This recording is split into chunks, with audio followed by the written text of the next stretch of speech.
Aku mengira lembur hanyalah soal pekerjaan, ternyata itu alasan untuk memilih orang lain. Saat ATM-nya kubekukan, panik mereka justru membuka semua kebohongan. Malam itu aku tak berteriak. Aku hanya mengemas pakaiannya dan memilih diriku sendiri. Sebelum mulai ceritanya, komen dulu kalian dari kota atau negara mana. Aku pengen tahu. Jangan lupa like, subscribe, dan aktifkan lonceng, supaya channel ini makin berkembang. Reva berdiri di ambang pintu ketika Dimas meraih tas kerjanya. Jam dinding menunjukkan hampir pukul 8 malam. Waktu yang terlalu larut untuk disebut normal, tapi terlalu sering terjadi untuk diperdebatkan. Lampu ruang tamu masih menyala terang, memantulkan bayangan mereka di lantai keramik yang bersih dan dingin. Proyek dari Pak Hendra mendadak, kata Dimas sambil mengenakan sepatu. Suaranya terdengar datar tapi tergesa. Katanya harus beres malam ini. Reva mengangguk. Gerakan kecil, hampir refleks. Ia tidak bertanya proyek apa, tidak menanyakan kenapa mendadak, juga tidak menyebut bahwa ini sudah lembur ketiga minggu ini.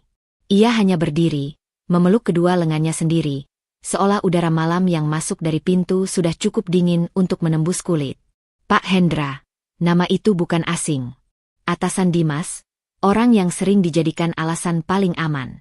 Reva mengenalnya cukup jauh untuk tahu bahwa pekerjaan memang bisa mendesak, tapi juga cukup lama menjadi istri Dimas untuk merasakan ada sesuatu yang tak lagi selaras di antara kata dan sikap suaminya. Jangan tungguin, tambah Dimas. Nada suaranya terdengar seperti perintah yang dibungkus perhatian. Ia tidak menatap Reva saat mengatakan itu. Iya, jawab Reva pelan. Satu kata.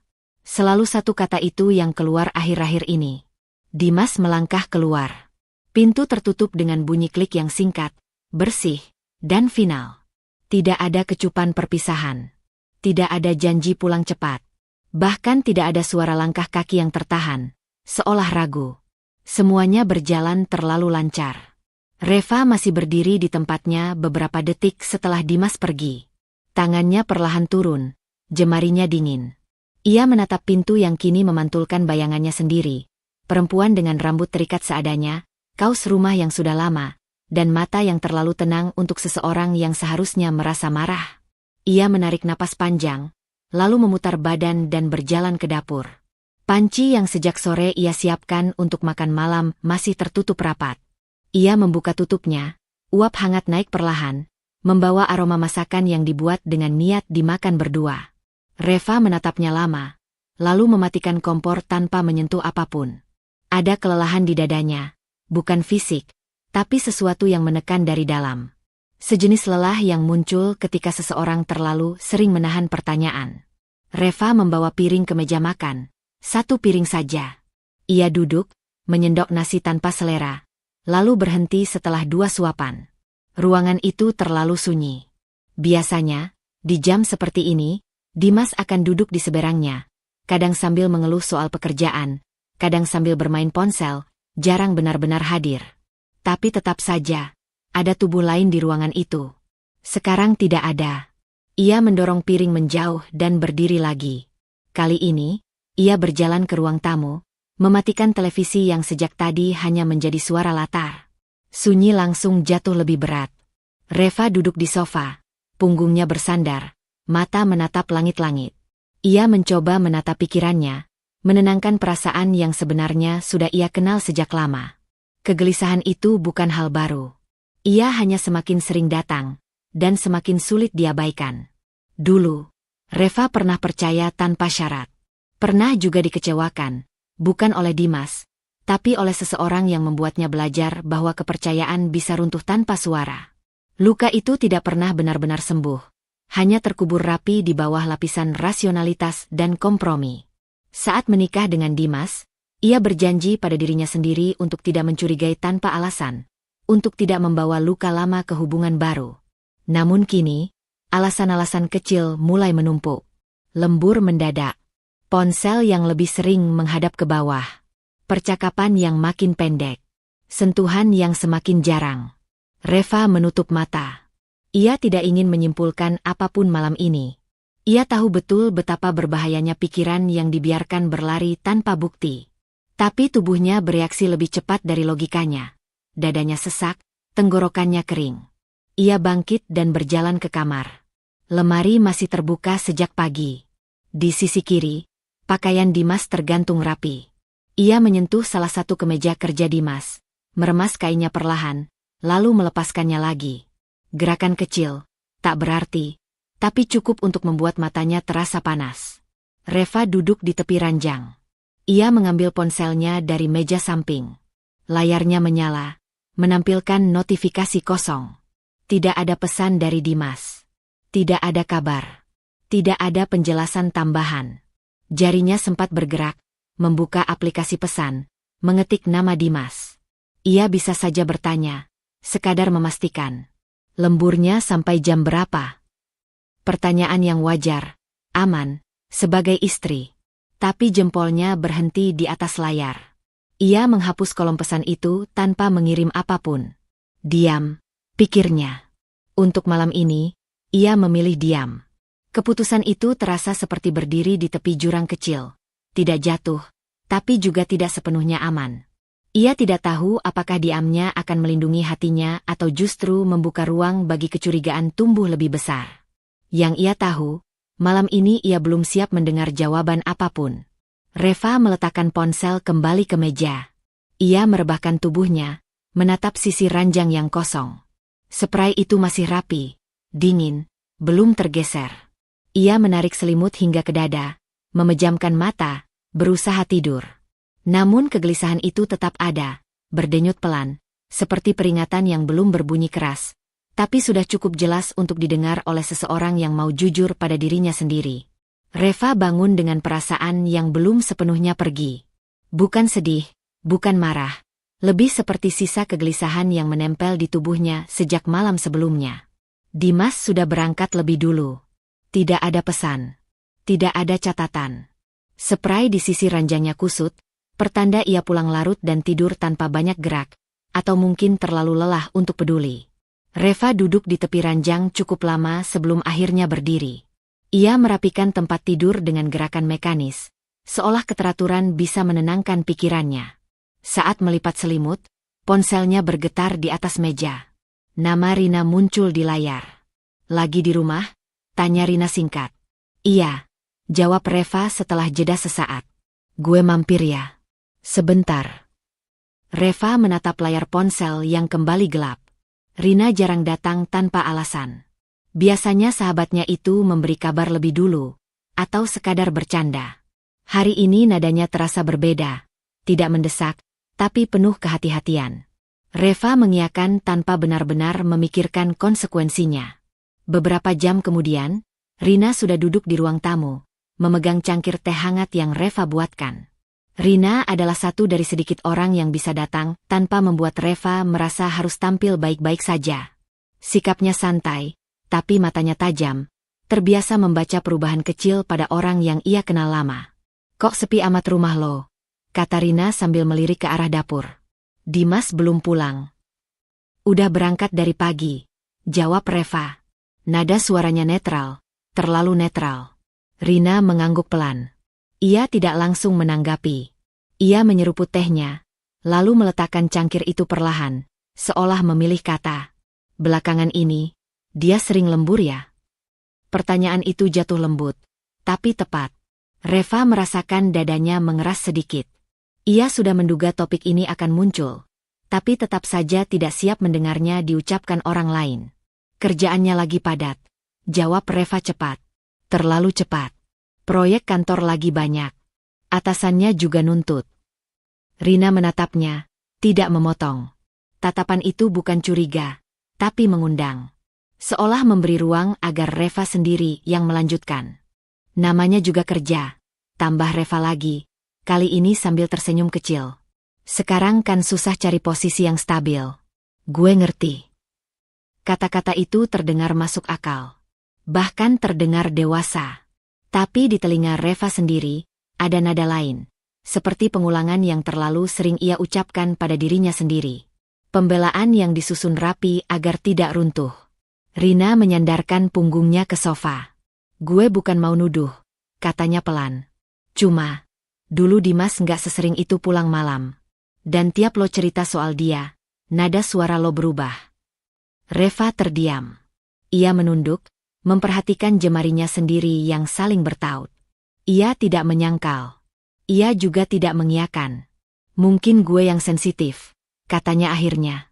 Gue cuma capek. Kalimat itu terasa aman.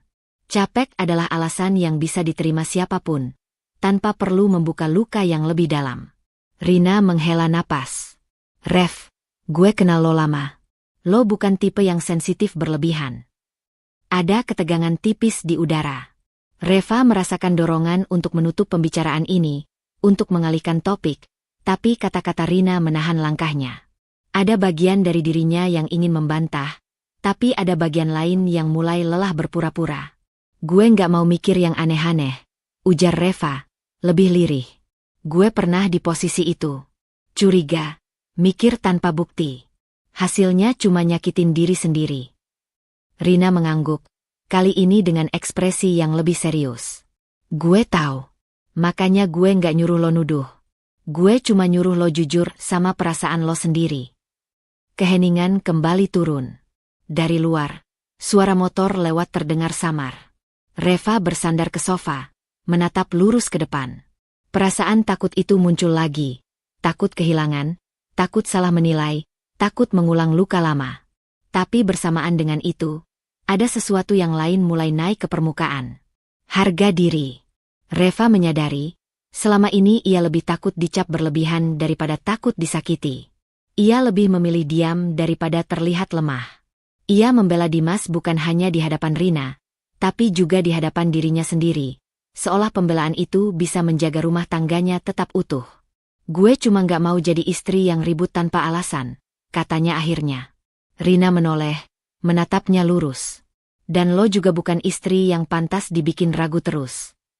Kalimat itu sederhana, tapi menghantam tepat di dada Reva. Ia menelan ludah. Ada dorongan untuk membalas, untuk mengatakan bahwa semuanya baik-baik saja. Tapi kata-kata itu tidak keluar. Rina berdiri, meraih tasnya. Gue nggak lama-lama. Cuma mau bilang, apapun yang lo rasain, itu valid. Jangan kecilin diri lo sendiri. Setelah Rina pergi, rumah kembali sunyi. Tapi sunyi kali ini terasa berbeda. Tidak kosong, melainkan penuh oleh pikiran yang belum selesai. Reva berdiri di ruang tamu cukup lama, lalu berjalan ke jendela, menyingkap tirai sedikit. Ia tidak menemukan jawaban apapun di luar sana. Tapi untuk pertama kalinya sejak lama, ia mengakui satu hal pada dirinya sendiri. Ketakutannya tidak lagi sepenuhnya bisa menutup harga dirinya. Reva meraih ponselnya. Ia membuka riwayat panggilan. Nama Dimas ada di sana, tanpa aktivitas baru. Ia tidak menelepon. Ia juga tidak mengirim pesan. Namun kali ini, keputusannya berbeda. Ia menyimpan satu pertanyaan di kepalanya, bukan untuk dikirim sekarang, tapi cukup untuk disimpan. Dan ia tahu, menyimpan pertanyaan itu saja sudah merupakan langkah kecil yang berisiko.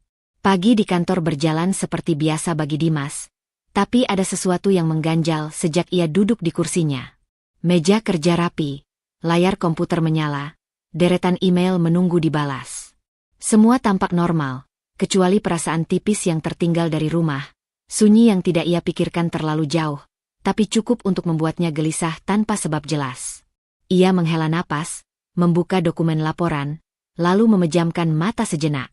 Dalam kepalanya, wajah Reva muncul sekilas. Diam. Selalu diam akhir-akhir ini. Tidak menuntut, tidak bertanya, tidak juga mengeluh. Dimas justru merasa lebih tidak nyaman dengan itu dibanding jika Reva marah. Masih lembur juga semalam. Suara perempuan memecah pikirannya. Dimas menoleh. Naya berdiri di samping mejanya, membawa map tipis dan senyum yang tidak sepenuhnya ramah, tapi juga tidak bisa disebut dingin. Rekan satu divisi. Sering satu proyek. Terlalu sering berada di ruang yang sama. Biasa, jawab Dimas singkat. Target lagi ketat. Naya mengangguk, lalu duduk di kursi kosong tanpa diminta. Makanya, katanya santai, gue pikir kita jadi makan malam nanti. Lo janji minggu lalu, inget. Janji. Kata itu membuat Dimas menegakkan punggungnya. Ia memang pernah mengucapkannya, setengah bercanda, setengah serius, di tengah tumpukan kerja dan keluhan bersama. Saat itu terasa ringan. Sekarang terasa berbeda. Kayaknya gue pulang aja, kata Dimas, mencoba terdengar wajar. Capek. Naya tersenyum tipis, tapi matanya tidak ikut tersenyum. Lo selalu capek tiap mau ditepati, ujarnya. Bukan menuduh, tapi menekan.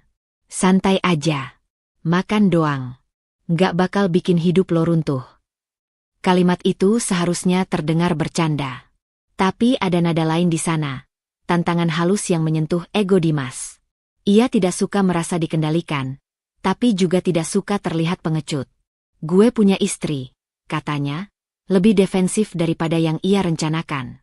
Naya menyandarkan tubuhnya ke kursi, menyilangkan tangan. Dan satu kata itu cukup membuat Dimas terdiam.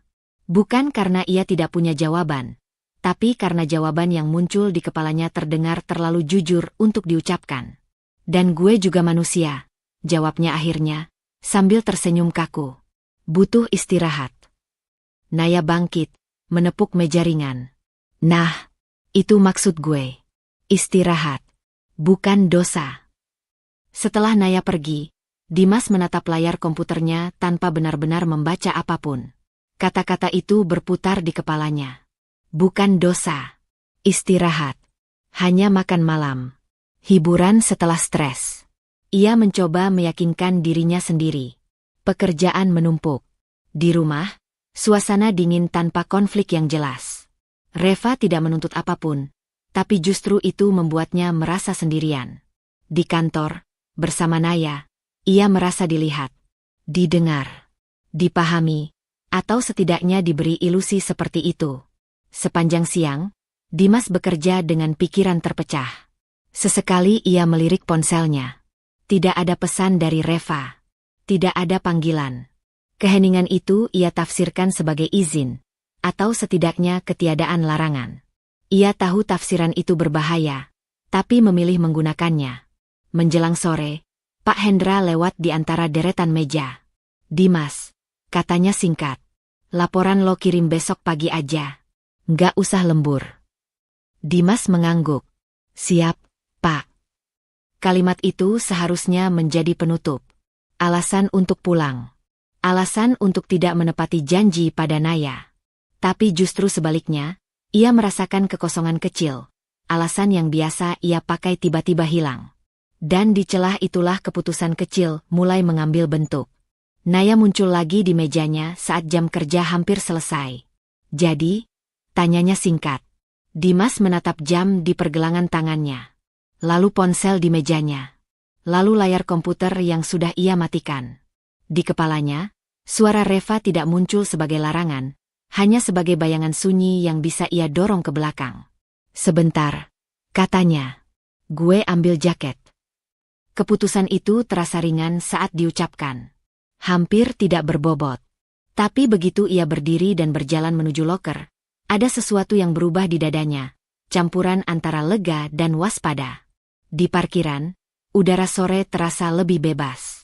Dimas masuk ke mobil, duduk di balik kemudi, dan menyalakan mesin. Ia mengirim pesan singkat ke Reva, pulang agak malam.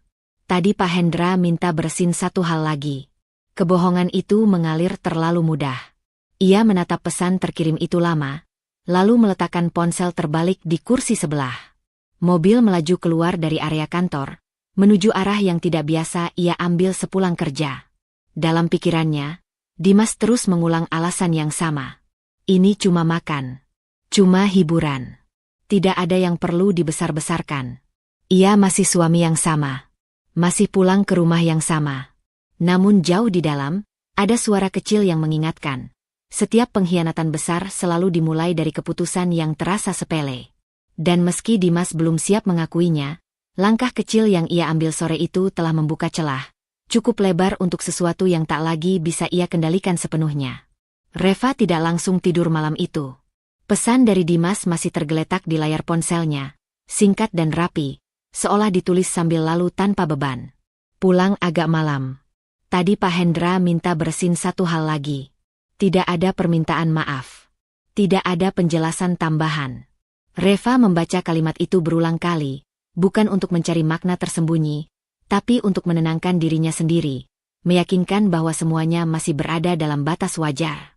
Ia meletakkan ponsel di samping bantal, menatap langit-langit kamar yang gelap. Tubuhnya lelah, tapi pikirannya tidak mau berhenti. Ia mengingat kata-kata Rina siang tadi tentang kejujuran pada perasaan sendiri. Reva menghela napas pelan, lalu memejamkan mata, memutuskan untuk menyerah pada kantuk. Pagi datang terlalu cepat. Reva bangun dengan kepala berat, seperti habis bermimpi panjang yang tidak jelas ujungnya. Dimas sudah tidak ada di rumah. Ia menemukan cangkir kopi kotor di wastafel dan jaket kerja Dimas tergantung sembarang di kursi, jejak tergesa yang terasa asing. Biasanya, Dimas cukup rapi. Detail kecil itu seharusnya tidak berarti apa-apa. Tapi pagi itu, semuanya terasa punya bobot. Setelah membereskan rumah seadanya, Reva duduk di ruang tamu dengan ponsel di tangan. Ia tidak berniat mencari apapun. Ia hanya membuka media sosial seperti biasa, menggulir tanpa tujuan, membiarkan waktu lewat. Sampai sebuah unggahan muncul. Foto interior mall, terang dan bersih, dengan tulisan besar tentang promo akhir pekan. Akun yang mengunggahnya bukan akun sembarangan. Nama Pak Hendra terpampang jelas di bagian atas layar, atasan Dimas. Reva mengenal wajah itu dari foto-foto acara kantor yang sesekali Dimas perlihatkan. Pria parubaya dengan senyum formal, jarang berbagi hal pribadi. Jam unggahan itu tercantum di sudut bawah foto. 22.30. Reva berhenti menggulir. Jarum waktu di kepalanya seolah berhenti sejenak. Jam itu bukan jam kantor. Bukan juga jam rapat mendadak. Ia menatap layar lebih lama dari yang seharusnya, memperbesar foto, mencari detail yang bisa menyangkal kecurigaannya sendiri. Tidak ada wajah Dimas di sana. Tidak ada bukti langsung apapun. Hanya sebuah fakta kecil yang berdiri sendiri, cukup untuk mengusik, belum cukup untuk menuduh.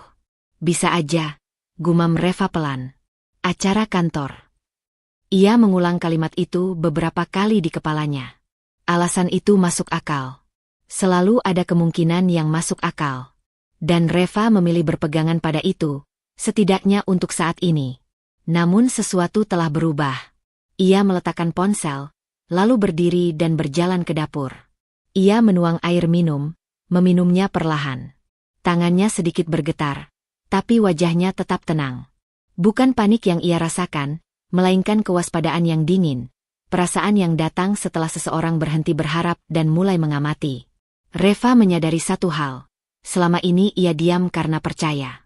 Sekarang, ia diam karena ingin tahu. Siang itu, Rina mengirim pesan, menanyakan kabar.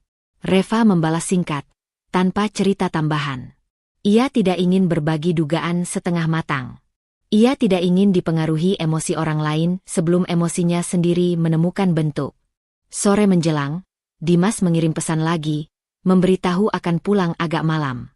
Alasannya sama. Reva membaca pesan itu tanpa reaksi berlebihan. Ia membalas dengan satu kata yang sudah menjadi kebiasaan. Iya. Tapi kali ini, kata itu tidak lagi berarti penerimaan. Ia hanya penutup percakapan. Reva duduk di ruang tamu saat malam turun. Televisi menyala tanpa suara. Ia memikirkan kemungkinan-kemungkinan, menimbang langkah. Menuduh sekarang hanya akan membuka pertengkaran tanpa pegangan. Ia tahu sifat Dimas, pandai berkelit, cepat merasa disudutkan, dan lebih cepat lagi membalikkan keadaan. Jika ia ingin jawaban, ia harus sabar. Pukul 9 malam, Reva kembali membuka ponsel. Ia tidak langsung mencari akun Dimas. Ia membuka akun Pak Hendra sekali lagi, menggulir perlahan. Unggahan promo mall itu masih ada. Tidak ada penjelasan tambahan. Tidak ada klarifikasi. Reva menekan tombol simpan, gerakan kecil yang terasa asing dan berbahaya bagi dirinya sendiri. Ia tidak tahu mengapa ia menyimpannya. Mungkin sebagai pengingat. Mungkin sebagai pegangan. Yang jelas, itu adalah keputusan kecil yang belum pernah ia ambil sebelumnya. Dari dapur, suara pintu terbuka terdengar. Dimas pulang. Reva tidak bangkit. Ia tetap duduk, mendengarkan langkah kaki suaminya mendekat, merasakan perubahan suhu ruangan seiring kehadiran tubuh lain. Belum tidur? Tanya Dimas santai. Belum, Jawab Reva tanpa menoleh. Dimas tidak melanjutkan percakapan. Ia masuk kamar, meninggalkan Reva dengan pikirannya sendiri. Untuk pertama kalinya, Reva tidak merasa perlu mengejar. Ia juga tidak merasa perlu menjauh. Ia hanya mengamati. Saat akhirnya ia berdiri dan berjalan ke kamar, langkahnya mantap. Di dalam dirinya, sebuah pergeseran telah terjadi. Diam yang dulu lahir dari kelelahan kini berubah menjadi kewaspadaan yang terukur. Dan Reva tahu, begitu ia mulai mengamati, tidak ada jalan kembali ke ketidaktahuan. Reva tidak merencanakan apapun sore itu. Keputusan untuk keluar rumah muncul begitu saja, ringan di kepala tapi berat di dada. Ia mengenakan pakaian sederhana, bukan untuk bertemu siapapun, bukan untuk terlihat menarik. Hanya ingin berjalan, katanya pada dirinya sendiri. Menggerakkan tubuh. Mengusir pikiran yang berputar terlalu lama di satu tempat. Mall terdekat adalah tujuan paling netral. Tempat umum. Ramai. Aman dari asumsi. Begitu melangkah masuk, hawa dingin AC menyambutnya. Suara langkah kaki bercampur obrolan. Musik latar yang lembut, aroma kopi dari kafe di sudut lantai dasar. Dunia berjalan normal, seolah tidak ada apapun yang sedang runtuh di dalam dirinya. Reva berjalan pelan, matanya menyapu etalase tanpa benar-benar melihat. Ia hanya ingin membaur, menjadi satu dari sekian banyak orang yang tidak sedang mencari jawaban. Bu Reva. Suara itu membuat langkahnya terhenti. Reva menoleh. Seorang pria berseragam satpam berdiri tak jauh darinya. Ekspresinya ragu tapi ramah. Wajah itu butuh 1 detik sebelum dikenali. Iya, jawab Reva. Saya Tomo, Bu. Satpam di sini, katanya cepat, lalu tersenyum kecil. Sering ketemu waktu dulu Bapak. Pak Dimas, jemput Ibu. Reva mengangguk pelan. Ingatan itu datang tanpa diminta. Dimas memang pernah beberapa kali menjemputnya di mall ini, bertahun-tahun lalu, saat semuanya masih terasa ringan. Tomo bukan orang asing, tapi juga bukan siapa-siapa. Hanya saksi kecil dari rutinitas lama. Oh, iya, kata Reva. Saya ingat. Sendiri aja, Bu? Tanya Tomo. Nada suaranya netral, sekadar basa-basi. Iya, cuma jalan-jalan. Tomo mengangguk. Silakan, Bu. Semoga nyaman. Percakapan itu singkat. Tidak penting. Tapi entah mengapa, jantung Reva berdegup lebih cepat setelahnya. Disebut nama Dimas di tempat ini, oleh orang lain, terasa seperti pertanda yang tidak ia minta. Reva melanjutkan langkahnya. Ia naik ke lantai 2, lalu 3, berhenti di depan sebuah toko perlengkapan rumah tangga. Ia masuk, menyentuh beberapa barang tanpa niat membeli. Tangannya bergerak otomatis, pikirannya melayang. Dan di sanalah ia melihat mereka. Awalnya hanya tawa. Suara yang familiar, terlalu familiar. Reva menoleh ke arah sumbernya. Perlahan, seolah tubuhnya bergerak lebih cepat dari kesadarannya. Dimas berdiri di lorong toko seberang. Jaket kerja yang sama seperti saat ia berangkat. Wajahnya terbuka, tertawa lepas. Di sampingnya, seorang perempuan, Naya, berdiri terlalu dekat untuk sekadar rekan kerja. Rambutnya tergerai rapi, pakaiannya kasual tapi terawat. Tangannya memegang 2 barang yang serupa, seolah membandingkan. Yang ini cocok berdua, kata Naya sambil tersenyum. Dimas mencondongkan tubuh, ikut melihat. Ia mengangguk, lalu tertawa lagi. Tawa yang tidak pernah Reva dengar di rumah belakangan ini. Reva berdiri kaku di tempatnya. Tubuhnya terasa berat, seolah lantai mall mendadak lengket menahan langkah. Ia tidak bersembunyi, tidak juga mendekat. Ia hanya berdiri, cukup jauh untuk tidak terlihat, cukup dekat untuk memastikan apa yang dilihatnya nyata. Mereka tidak bergandengan tangan, tidak berciuman. Tidak ada adegan yang bisa disebut vulgar atau terang-terangan. Justru itulah yang membuatnya lebih menyakitkan. Semuanya tampak wajar, nyaman, seperti kebiasaan, seperti pasangan. Reva merasakan sesuatu runtuh di dalam dadanya, tapi bukan ledakan. Lebih seperti bangunan yang perlahan kehilangan penopangnya. Satu persatu, tanpa suara keras. Yang terlintas di pikirannya bukan kemarahan, melainkan pesan singkat Dimas. Pulang agak malam. Pak Hendra minta beresin satu hal lagi. Kebohongan itu kini berdiri jelas di hadapannya, berwujud manusia, tawa, dan barang belanjaan. Reva menelan ludah. Tenggorokannya kering. Ia menurunkan pandangan, tangannya gemetar tipis. Ia tidak ingin menangis di tempat umum. Tidak ingin membuat adegan. Tidak ingin menjadi istri yang mendadak muncul untuk mengonfrontasi. Bukan itu dirinya. Ia berbalik perlahan, berjalan keluar dari toko dengan langkah yang terjaga. Setiap langkah terasa seperti latihan menahan diri. Ia melewati beberapa orang, suara tawa anak-anak, aroma makanan, musik yang tetap berjalan tanpa peduli pada dunianya yang sedang runtuh. Di ujung lorong, ia berhenti sejenak, bersandar pada dinding. Napasnya pendek-pendek. Ia memejamkan mata, menghitung detak jantungnya sendiri. 1, 2, 3. Ini nyata, katanya pada dirinya sendiri. Ini bukan kecurigaan. Bukan perasaan. Ini fakta. Reva membuka mata. Ia tidak kembali untuk memastikan lagi. Satu kali melihat sudah cukup. Ia tidak membutuhkan detail tambahan untuk melukai dirinya lebih dalam. Saat berjalan menuju pintu keluar, Tomo kembali terlihat di dekat eskalator. Tatapan mereka bertemu sepersekian detik. Tomo mengangguk sopan, tanpa curiga, tanpa tahu apa yang baru saja Reva lihat. Reva membalas anggukan itu tipis, lalu mempercepat langkah. Begitu keluar dari mall, udara luar terasa berbeda, lebih hangat, lebih berat. Reva berdiri di trotoar, memeluk tasnya erat. Ia tidak langsung memanggil kendaraan. Ia butuh waktu. Beberapa menit untuk memastikan kakinya masih bisa berdiri. Di dalam kepalanya, tidak ada tangisan. Tidak ada teriakan. Hanya satu kalimat yang berulang-ulang. Dia bohong.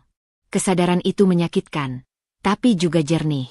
Selama ini Reva menahan diri untuk tidak menuduh, memilih diam, memilih percaya. Dan kini, kebohongan itu tidak lagi abstrak. Ia punya bentuk, punya tempat, punya waktu. Reva mengeluarkan ponselnya. Tangannya berhenti di atas layar. Ia bisa saja memotret, mengirim pesan, menelepon Dimas sekarang juga. Semua opsi itu berputar cepat di kepalanya. Tapi ia tidak melakukan satu pun. Ia menyimpan ponselnya kembali ke dalam tas. Keputusan itu terasa berisiko. Diam setelah tahu kebenaran bukan lagi soal kesabaran, melainkan kendali. Dan Reva, untuk pertama kalinya, memilih mengendalikan dirinya sendiri, meski itu berarti membawa pulang kenyataan pahit tanpa suara.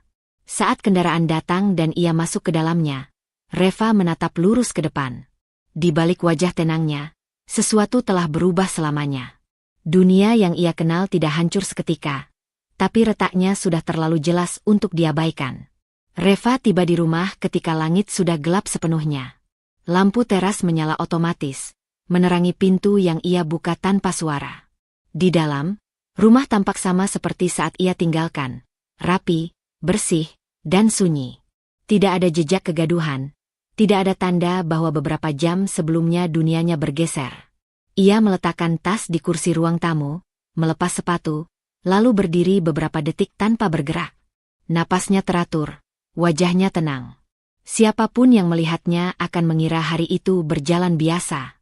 Dan justru disitulah letak kelelahan terberatnya. Menahan semuanya tetap terlihat biasa. Reva menuju dapur, menuang air minum, meminumnya perlahan. Tenggorokannya masih kering sejak di mall. Tapi kali ini bukan karena kaget. Ini jenis kering yang muncul setelah seseorang memutuskan untuk tidak bereaksi. Untuk tidak membiarkan emosi mengambil alih. Ia duduk di meja makan, sendirian. Piring kosong di depannya seperti simbol yang terlalu jelas. Reva menatapnya sejenak, lalu berdiri kembali, membereskan dapur tanpa memasak apapun. Setiap gerakan terukur. Setiap langkah disengaja. Di kepalanya, adegan di mall itu masih utuh. Tawa Dimas. Cara Naya berdiri terlalu dekat. Barang berpasangan di tangan mereka. Tapi Reva tidak mengulangnya untuk menyakiti diri sendiri. Ia mengulangnya untuk memastikan satu hal. Apa yang ia lihat bukan salah tafsir. Bukan. Pukul 9 malam, ponselnya bergetar. Pesan dari Dimas. Lagi di jalan. Capek banget hari ini. Reva membaca pesan itu tanpa perubahan ekspresi. Ia membalas singkat, seperti biasa. Hati-hati. Kata itu keluar tanpa rasa. Ia tidak bertanya. Tidak menyinggung. Tidak memberi celah untuk percakapan. Bukan karena ia tidak ingin jawaban, tapi karena ia tahu, jawaban yang ia terima sekarang hanya akan berisi pembenaran. Reva masuk ke kamar. Ia mandi lebih lama dari biasanya, membiarkan air hangat mengalir di punggungnya, menenangkan otot-otot yang tegang. Di balik pintu tertutup, ia akhirnya mengizinkan dirinya merasakan sedikit getar di dada. Bukan tangis. Bukan amarah. Hanya tekanan yang mencari jalan keluar. Selesai mandi, ia duduk di tepi ranjang, mengenakan pakaian tidur. Ia mengambil ponsel dari meja samping, menyalakannya, lalu berhenti sejenak sebelum membuka aplikasi perbankan. Ini bukan keputusan impulsif. Gagasan itu sudah muncul sejak ia melangkah keluar dari mall. Sejak ia menyadari bahwa kebohongan bukan lagi kemungkinan, melainkan fakta. Reva tahu, jika ia tetap diam tanpa pegangan apapun, ia hanya akan menjadi penonton dari kehancurannya sendiri. Rekening bersama itu dibuka bertahun-tahun lalu, atas nama mereka berdua. Untuk rumah. Untuk masa depan. Untuk kepercayaan. Selama ini, Reva tidak pernah mengutak-atiknya. Ia percaya pengelolaan bersama berarti saling menghormati. Kepercayaan itu kini berubah bentuk. Reva masuk ke akun dengan jari yang mantap. Saldo muncul di layar. Angka yang familiar. Hasil dari kerja keras bersama, dari rencana-rencana yang dulu dibicarakan di meja makan dengan mata berbinar. Reva menatap angka itu lama, bukan dengan serakah, tapi dengan kesadaran penuh akan maknanya. Ia tidak ingin mengambil semuanya. Ia juga tidak ingin menghukum. Yang ia inginkan hanyalah keamanan. Dengan langkah perlahan, ia memindahkan sebagian dana ke rekening pribadinya. Rekening yang jarang ia gunakan, yang selama ini hanya menjadi cadangan. Jumlahnya cukup untuk berjaga-jaga. Cukup untuk memastikan ia tidak terjebak jika keadaan memburuk. Setiap konfirmasi transaksi terasa seperti detak jam yang lebih keras. Reva menarik napas, menekan tombol persetujuan, lalu menunggu. Layar memuat sebentar sebelum notifikasi muncul. Transaksi berhasil. Reva menutup aplikasi, meletakkan ponsel kembali ke meja. Tangannya sedikit gemetar sekarang. Tapi wajahnya tetap tenang. Ada rasa bersalah tipis yang mencoba menyusup, bukan karena tindakannya salah, melainkan karena selama ini ia terbiasa mendahulukan orang lain daripada dirinya sendiri. Ia mengingat wajah Rina, kata-katanya tentang tidak mengecilkan diri sendiri. Reva menyadari, keputusan ini bukan tentang membalas Dimas. Ini tentang menjaga batas. Tentang harga diri yang selama ini ia taruh terlalu rendah demi menjaga keutuhan yang ternyata rapuh. Pintu depan terdengar terbuka. Dimas pulang. Reva tetap duduk di kamar. Ia mendengar langkah kaki Dimas, suara tas diletakkan, bunyi sepatu dilepas. Rutinitas yang biasa. Seolah tidak ada yang berubah. Dimas muncul di ambang pintu kamar. "Kamu belum tidur?" tanyanya, nada lelah. "Belum," jawab Reva singkat. Dimas mengangguk, lalu masuk ke kamar mandi. Tidak ada percakapan lanjutan. Tidak ada tatapan lama. Tidak ada kecurigaan. Reva memperhatikan semuanya dengan jarak emosional yang baru. Bukan dingin, tapi jernih. Saat Dimas keluar dan merebahkan diri di sisi ranjang, Reva mematikan lampu. Gelap menyelimuti ruangan, memisahkan dua tubuh yang kini terasa asing satu sama lain. Reva menatap kegelapan. Di dalam dirinya, tidak ada rasa menang. Tidak ada kepuasan. Hanya keyakinan sunyi bahwa ia baru saja melangkah ke wilayah yang tidak bisa ditarik kembali. Keputusan kecil itu, mengamankan rekening, telah mengubah posisi batinnya. Dari istri yang menunggu penjelasan, menjadi perempuan yang bersiap menghadapi kemungkinan terburuk. Dan untuk pertama kalinya sejak lama, Reva tidak takut pada bayangan itu. Ia takut pada hal lain. Jika ia terlalu lama diam, ia mungkin akan terbiasa dengan kebohongan. Dimas baru menyadari ada yang tidak beres ketika mesin edisi itu berbunyi lebih lama dari seharusnya. Ia berdiri di depan kasir restoran mall, satu tangan memegang struk, tangan lain menyodorkan kartu. Lampu kecil di mesin berkedip, lalu berhenti. Kasir mengernyit tipis, menatap layar, lalu mencoba sekali lagi tanpa berkata apa-apa. Di belakangnya, Naya berdiri sambil memainkan ponsel. Wajahnya masih menyisakan sisa senyum dari makan malam yang, beberapa menit lalu, terasa menyenangkan. Tawa mereka barusan masih menggantung di udara, bercampur aroma makanan dan musik lembut restoran. "Maaf, Pak," kata kasir akhirnya, suaranya profesional tapi jelas. "Kartunya tidak bisa diproses." Dimas tertawa kecil. "Refleks. Coba lagi, Mbak. Kayaknya tadi posisinya kurang pas." Kasir mengangguk dan menggesek ulang. Bunyi itu kembali terdengar. Lebih singkat. Lebih tegas. "Ditolak." Naya menoleh. "Kenapa?" tanyanya cepat. Dimas merasakan sesuatu mengeras di tengkuknya. Ia mengambil kartu itu, menatapnya sejenak, lalu mengeluarkan kartu lain dari dompet. Tangannya mulai terasa dingin. "Pakai yang ini." Kasir menerima kartu kedua. Mengulang proses yang sama. "Ditolak." Senyum Naya menghilang seketika. "Serius?" katanya. Nadanya naik satu tingkat. Beberapa orang di antrean belakang mulai melirik, tidak terang-terangan, tapi cukup untuk membuat suasana berubah. "Saldo lo nggak cukup?" tanya Naya, kali ini tanpa usaha menyamarkan ketidaksabarannya. Dimas menelan ludah. "Nggak mungkin," katanya pelan, lebih pada dirinya sendiri. "Harusnya ada." Kasir berdeham kecil. "Bisa pakai metode pembayaran lain, Pak." Dimas mengangguk cepat. Ia merogoh ponselnya, membuka aplikasi perbankan. Layar memuat. Detik terasa memanjang. Ketika angka saldo muncul, dadanya seolah dihantam sesuatu yang berat. Angkanya jauh lebih kecil dari yang ia ingat. "Ini bercanda," gumamnya tanpa sadar. Naya menghela napas keras. "Lo kenapa sih? Dari tadi yakin banget." Beberapa pasang mata kini tidak lagi berpura-pura tidak melihat. Ada keheningan canggung yang tidak bisa ditarik kembali. Dimas merasakan panas merambat ke wajahnya.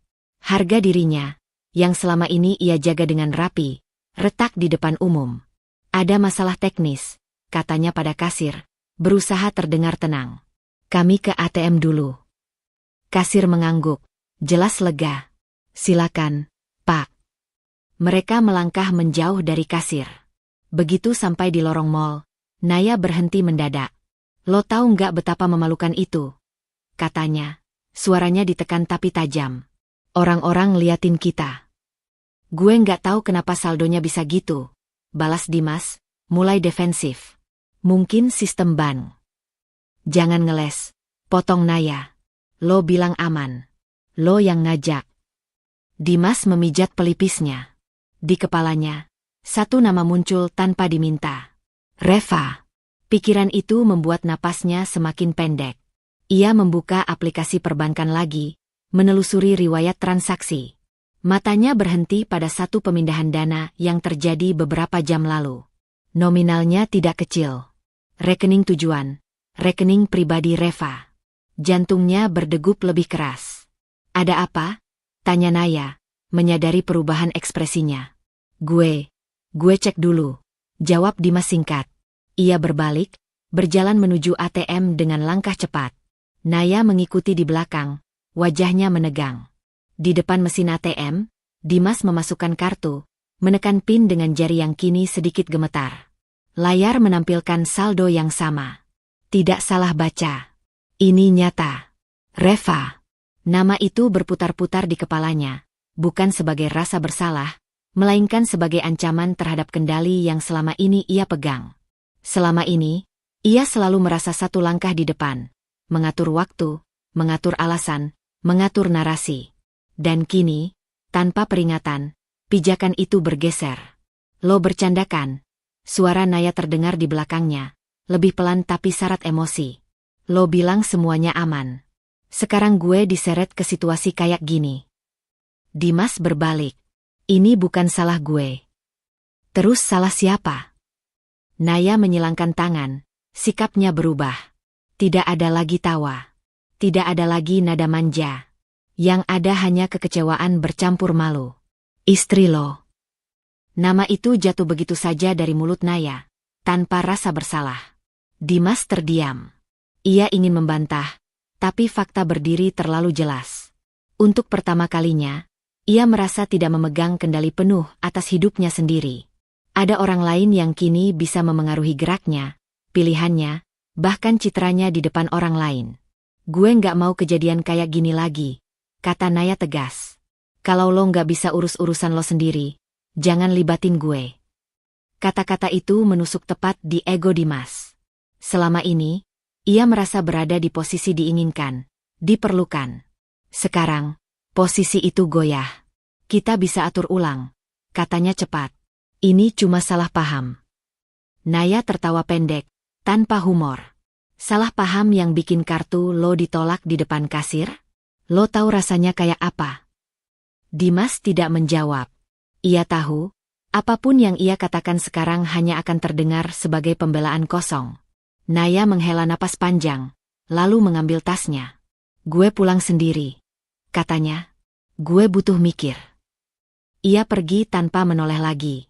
Dimas berdiri di dekat ATM, sendirian di tengah keramaian mall. Suara langkah kaki orang-orang berlalu lalang di sekitarnya, tapi ia merasa terpisah, seperti berdiri di balik kaca tebal. Untuk pertama kalinya, kebohongan yang ia rawat tidak hanya berisiko menyakiti Reva, tapi juga meruntuhkan kendalinya sendiri. Ia mengeluarkan ponsel, membuka percakapan dengan Reva. Jarum jam di layar menunjukkan hampir pukul 10 malam. Biasanya, ia akan menunda, menyusun alasan. Tapi malam ini, rasa panik mendorongnya ke arah yang berbeda. Jarinya bergerak cepat, mengetik dengan emosi yang belum tertata. Kenapa kamu pindahin uang tanpa bilang? Pesan itu terkirim sebelum ia sempat menahan diri. Begitu layar kembali sunyi, Dimas menyadari apa yang baru saja ia lakukan. Ia baru saja membuka pintu konfrontasi, bukan dengan kejujuran, melainkan dengan nada menuntut. Keputusan kecil yang berisiko. Dan di balik layar ponselnya, ia tahu satu hal dengan pasti. Malam ini, kendali bukan lagi sepenuhnya miliknya. Telepon itu bergetar di telapak tangan Reva ketika ia baru saja meletakkan tasnya di kursi makan. Apartemen terasa terlalu sunyi malam itu, seolah dinding-dindingnya ikut menahan napas. Lampu dapur menyala setengah, cukup untuk menerangi meja kecil yang biasanya menjadi tempat mereka berbagi cerita. Atau lebih sering, tempat Dimas berbicara dan Reva mendengarkan. Nama Dimas menyala di layar. Reva menatapnya beberapa detik lebih lama dari biasanya. Dadanya tidak bergejolak seperti yang ia bayangkan akan terjadi setelah keputusan siang tadi. Tidak ada ledakan marah, tidak ada air mata. Yang ada hanya ketegangan yang rapi, tertata, seperti tali yang ditarik terlalu kencang tapi belum putus. Ia menggeser tombol hijau ke kanan. Halo, katanya singkat. Nada Dimas langsung terdengar, cepat dan menekan, seolah waktu adalah musuhnya. Kenapa kamu pindahin uang tanpa bilang? Tidak ada sapaan. Tidak ada pertanyaan tentang kabarnya. Tidak ada jeda yang memberi ruang bagi penjelasan. Hanya tuduhan yang dibungkus kecemasan. Reva menghela napas pelan. Bukan karena lelah, tapi karena ia sudah memperkirakan ini. Itu rekening bersama, jawabnya datar. Aku berhak. Berhak tanpa ngomong, potong Dimas. Kamu tahu nggak kamu bikin gue malu malam ini? Reva mengerjap. Ada sesuatu yang berubah di dadanya. Bukan sakit, melainkan konfirmasi. Jadi itu inti masalahnya. Bukan kepercayaan yang rusak. Bukan kebohongan yang menumpuk. Hanya rasa malu yang akhirnya menyentuhnya. Masalah kamu, kata Reva, suaranya tetap rendah. Ia berdiri, berjalan ke jendela. Lampu kota terlihat jauh di bawah, berkilau tanpa peduli. Aku cuma ngamanin apa yang juga jadi hak aku. Jangan dibalik-balik, Dimas meninggi. Kita masih suami istri. Keputusan kayak gitu harusnya dibicarain. Reva tersenyum tipis. Senyum yang tidak sampai ke mata. Sejak kapan kita membicarakan keputusan? Kalimat itu menggantung di udara, tajam tapi tenang. Ada jeda di ujung sana. Reva bisa membayangkan Dimas sedang mengatupkan rahang, mencari cara untuk mengambil alih kembali percakapan. Jangan sok korban, kata Dimas akhirnya. Kalau kamu ada masalah, bilang, "Jangan main aman sendiri." Reva memejamkan mata. Kata-kata itu terasa ironis, hampir lucu. Selama ini, ia yang menahan diri. Ia yang memilih diam agar rumah tetap terlihat utuh. Dan sekarang, ketika ia mengambil satu langkah rasional, ia disebut egois. "Aku nggak mau ribut," jawabnya singkat. "Aku cuma ambil langkah yang perlu." "Langkah yang bikin gue kelihatan kayak orang nggak becus," balas Dimas cepat. "Kamu tahu gue lagi banyak urusan." Reva membuka mata. Ia melihat bayangan dirinya sendiri di kaca jendela. Wajah yang lebih tenang dari yang ia kenali beberapa minggu lalu. Ada jarak di sana, bukan hanya dari Dimas, tapi dari versi dirinya yang lama. "Dimas," katanya, menyebut nama itu perlahan. "Aku nggak minta kamu jelasin hidup kamu. Aku juga nggak minta dimengerti." "Terus maunya apa?" Nada Dimas terdengar frustrasi. "Kamu mau perang dingin? Mau bikin semuanya tambah kacau?" Reva diam sejenak. Di kepalanya, muncul potongan-potongan kecil. Tomo yang menyapanya di mall, tawa Dimas yang bukan untuknya, angka saldo yang ia amankan dengan tangan gemetar tapi hati teguh. Semua itu membentuk satu garis lurus yang tidak lagi bisa ia belokkan. "Aku mau tenang," katanya akhirnya. "Dan ini caraku. Tenang dengan ngerugiin gue." Dimas mendesak. Reva merasakan sesuatu mengeras di dadanya. Bukan marah, tapi batas. "Aku nggak ngerugiin kamu," katanya pelan. "Aku berhenti ngerugiin diri aku sendiri." Di ujung sana, napas Dimas terdengar berat. "Kamu berubah," katanya. Nada itu setengah tuduhan, setengah peringatan. Reva mengangguk kecil, meski tahu Dimas tidak bisa melihatnya. "Iya." Satu kata itu jatuh tanpa pembelaan. "Balikin uangnya," kata Dimas, kini lebih dingin. "Kita bisa ngomong baik-baik nanti." Reva menatap pantulan wajahnya lagi.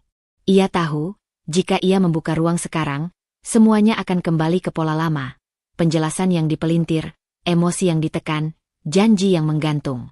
Ia tidak ingin itu. "Tidak," jawabnya. "Apa?" Nada Dimas naik lagi. "Aku bilang tidak." Reva mengatur napas. "Aku nggak akan balikin sebelum aku merasa aman." "Aman dari apa?" Dimas tertawa pendek, tanpa humor. "Dari suami kamu sendiri." Reva tidak menjawab. Ia tahu, jawaban apapun hanya akan menjadi bahan baru untuk dipatahkan. "Reva, jangan bikin gue kehilangan kesabaran," Dimas mengancam halus. Kalimat itu, yang dulu membuatnya mundur, kini terdengar asing. Seperti bahasa lama yang tidak lagi ia gunakan. "Aku mau tutup telepon," kata Reva. Tidak ada emosi berlebih, hanya keputusan. "Kamu lari sekarang." Dimas menyela cepat. "Ini cara kamu menyelesaikan masalah." Reva menutup mata sejenak. Ada bagian kecil dalam dirinya yang ingin menjelaskan, ingin adil, ingin memastikan ia tidak disalahpahami. Tapi ia menyadari sesuatu yang sederhana dan berat sekaligus. Ia tidak bertanggung jawab atas pemahaman Dimas. "Aku nggak lari," katanya pelan. "Aku berhenti." Dan sebelum Dimas bisa menjawab, Reva menekan tombol merah. Panggilan terputus. Sunyi kembali memenuhi apartemen, tapi kali ini berbeda. Sunyi itu tebal, seperti tembok yang baru saja dibangun, bukan untuk mengurung, melainkan untuk melindungi. Reva meletakkan ponsel di meja, tangannya sedikit bergetar, tapi dadanya terasa lebih lapang. Ia tahu, dengan menutup telepon itu, ia telah mengubah jarak menjadi batas nyata. Dan batas itu tidak akan disukai Dimas. Reva berjalan ke kamar, membuka laci kecil di samping tempat tidur. Di sana, tersimpan map tipis berisi dokumen rekening dan beberapa catatan yang belum pernah ia sentuh. Ia mengeluarkannya, menaruh di atas ranjang. Keputusan tadi bukan akhir. Justru awal dari sesuatu yang lebih berisiko. Ia duduk di tepi ranjang, menatap map itu lama. Lalu, dengan gerakan pelan tapi pasti, ia mengambil ponselnya lagi, bukan untuk menelepon Dimas, melainkan membuka kontak yang selama ini ia abaikan. Seorang kenalan lama, orang bank yang pernah berkata, "Kalau suatu hari kamu butuh konsultasi, kabari." Jarinya melayang di atas layar. Reva tahu, Satu langkah kecil lagi akan membuat tembok ini semakin tinggi, dan tak mudah diruntuhkan. Pagi itu Reva terbangun dengan sisa ketegangan semalam yang belum sepenuhnya luruh. Ponselnya tergeletak di meja samping ranjang. Layar gelap, tak ada panggilan tak terjawab. Keheningan terasa berbeda setelah ia menutup telepon Dimas. Bukan hampa, melainkan waspada. Seperti rumah yang baru saja dipasangi kunci tambahan. Ketukan di pintu datang ketika Reva sedang menyeduh teh. 3 kali, berurutan, tegas. Ia berhenti menuang air, menatap pintu sejenak. Ada firasat yang tak menyenangkan, tapi ia tetap melangkah. Di ambang pintu berdiri Bu Sari, Ibu Dimas. Rambutnya disanggul rapi, tas tangan digenggam erat, wajahnya mengeras oleh kekhawatiran yang bercampur kemarahan terpendam. Ia tidak tersenyum. "Reva," katanya singkat, melangkah masuk tanpa menunggu dipersilakan. "Kita perlu bicara." Reva menutup pintu pelan. Dadanya mengencang, bukan karena takut, tapi karena ia tahu percakapan ini tidak akan adil sejak awal. "Silakan, Bu," katanya, berusaha menjaga nada tetap sopan. Bu Sari duduk di sofa, punggungnya tegak. Matanya berkeliling apartemen seolah mencari bukti kekacauan yang tidak ia temukan. "Dimas telepon saya semalam," katanya langsung. "Katanya kamu tiba-tiba mindahin uang, bikin dia malu di luar. Kamu tahu nggak, itu keterlaluan." Reva berdiri beberapa langkah dari sofa. Ia tidak duduk. Ada dorongan kecil dalam dirinya untuk tetap tegak, seolah duduk akan membuatnya lebih kecil. "Bu Sari dengar ceritanya dari Dimas saja?" tanyanya hati-hati. "Dia suami kamu," jawab Bu Sari cepat. "Masa iya saya nggak percaya?" Kalimat itu jatuh seperti palu. Reva mengangguk pelan. "Saya cuma ingin memastikan, Bu. Karena ceritanya nggak sesederhana itu." Bu Sari menghela napas panjang. Nada suaranya berubah menjadi menasihati. "Reva, rumah tangga itu soal sabar. Kalau ada masalah, dibicarakan. Bukan main aman sendiri. Kamu ini istri, jangan gegabah." Kata istri terdengar seperti label, bukan peran yang hidup. Reva merasakan sesuatu bergerak di dalam dadanya. Bukan amarah, melainkan kesadaran yang mulai tajam. "Saya sudah lama sabar, Bu," katanya pelan. "Dan saya sudah lama membicarakan." Bu Sari mengibaskan tangan, seolah menepis argumen itu. Setiap pasangan pasti ada ujiannya. Dimas kerja keras. Laki-laki kalau capek wajar cari hiburan sedikit. Jangan dibesar-besarkan. Reva menelan ludah. "Hiburan." Kata itu kembali. Kali ini dari mulut yang berbeda. Ia memejamkan mata sesaat, lalu membukanya dengan tatapan lebih jernih. Bu Sari tahu hiburan seperti apa yang ibu maksud. Bu Sari terdiam sejenak, lalu menghindari tatapannya. "Yang penting jangan bikin aib. Orang luar nggak perlu tahu masalah kalian." Reva tersenyum tipis, pahit. "Aib." Selama ini, rasa sakitnya dianggap ancaman bagi citra keluarga. "Saya tidak sedang membuka aib, Bu," katanya. "Saya sedang melindungi diri." "Dari apa?" Bu Sari menajamkan suara. "Dari suami sendiri? Kamu ini terlalu curiga.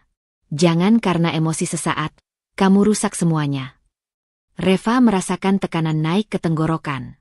Ia ingin mengatakan banyak hal, tentang mall, tentang tawa yang bukan untuknya, tentang kebohongan yang nyata. Tapi ia sadar, fakta-fakta itu tidak akan diterima di ruang yang sejak awal sudah memihak. "Bu Sari," katanya akhirnya, suaranya sedikit bergetar tapi tidak pecah. "Selama ini, setiap kali ada masalah, saya yang diminta mengalah. Kalau Dimas pulang terlambat, saya yang diminta ngerti. Kalau saya bertanya, saya yang dibilang lebay. Sekarang, ketika saya mengambil satu langkah supaya aman, saya juga yang salah." Bu Sari mengerutkan kening. "Karena kamu perempuan," katanya tanpa ragu. "Istri memang harus lebih banyak mengalah. Itu dari dulu begitu." Kalimat itu menancap dalam-dalam. Reva merasa seolah ruangan menyempit. Ia melihat kembali tahun-tahun yang lewat, keputusan kecil yang ia lepaskan, pertanyaan yang ia telan, batas yang ia geser demi kata harmonis. Semua itu kini tersusun rapi menjadi satu pola yang tidak bisa ia sangkal lagi. Kalau begitu, kata Reva perlahan, kapan giliran saya dimengerti, Bu? Bu Sari terdiam. Wajahnya melunak sesaat, lalu kembali keras. Kamu jangan memposisikan diri sebagai korban terus. Dimas juga punya tekanan. Reva mengangguk. Saya tahu. Tapi tekanan itu tidak memberi hak untuk mengabaikan saya. Ia melangkah mendekat, akhirnya duduk di kursi seberang, jarak aman. Saya tidak menutup pintu pembicaraan, Bu. Tapi saya juga tidak akan mengorbankan diri saya lagi supaya orang lain merasa nyaman. Bu Sari berdiri, tasnya kembali digenggam. Nada suaranya dingin. Saya harap kamu pikir baik-baik. Jangan sampai kamu menyesal nanti. Reva menatapnya lurus. Ada ketenangan baru di sana, rapuh tapi nyata. Saya sudah terlalu lama menyesal karena diam, katanya. Bu Sari tidak menjawab. Ia melangkah ke pintu, berhenti sejenak. Saya cuma mau keluarga ini utuh, katanya lebih pelan. Reva berdiri. Saya juga, Bu. Tapi utuh tidak berarti saya hilang. Pintu tertutup dengan bunyi klik yang ringan. Reva berdiri di ruang tamu. Jantungnya berdebar cepat. Tangannya gemetar. Bukan karena takut, melainkan karena sesuatu telah bergeser. Ia menyadari dengan jelas.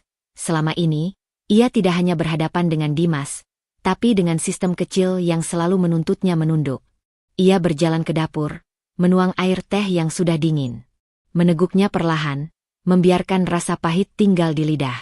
Di benaknya, satu pertanyaan muncul, tak bisa lagi dihindari. Jika ia terus mengalah, apa yang tersisa darinya? Reva kembali ke kamar, membuka map dokumen di ranjang. Ia menatapnya lama, lalu mengambil ponsel. Kontak yang semalam hanya ia tatap kini terasa lebih dekat. Ia mengirim satu pesan singkat. Saya butuh waktu konsultasi. Secepatnya. Pesan terkirim. Reva tahu, dengan langkah kecil itu, ia sedang menantang bukan hanya Dimas, tapi keyakinan lama yang selama ini membungkamnya. Dan ia tidak yakin semua orang akan siap dengan perubahan itu, termasuk dirinya sendiri.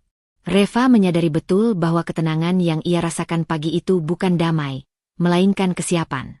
Setelah Bu Sari pergi kemarin, rumah terasa seperti ruang yang akhirnya jujur, sunyi tanpa kepura-puraan. Ia bergerak perlahan, menata napas, menata pikiran, lalu menata barang-barang Dimas dengan urutan yang rapi dan dingin. Kemeja kerja dilipat tanpa emosi. Celana disusun sesuai warna. Sabuk, kaos kaki, dan jaket diselipkan di bagian atas koper. Tidak ada yang dilempar.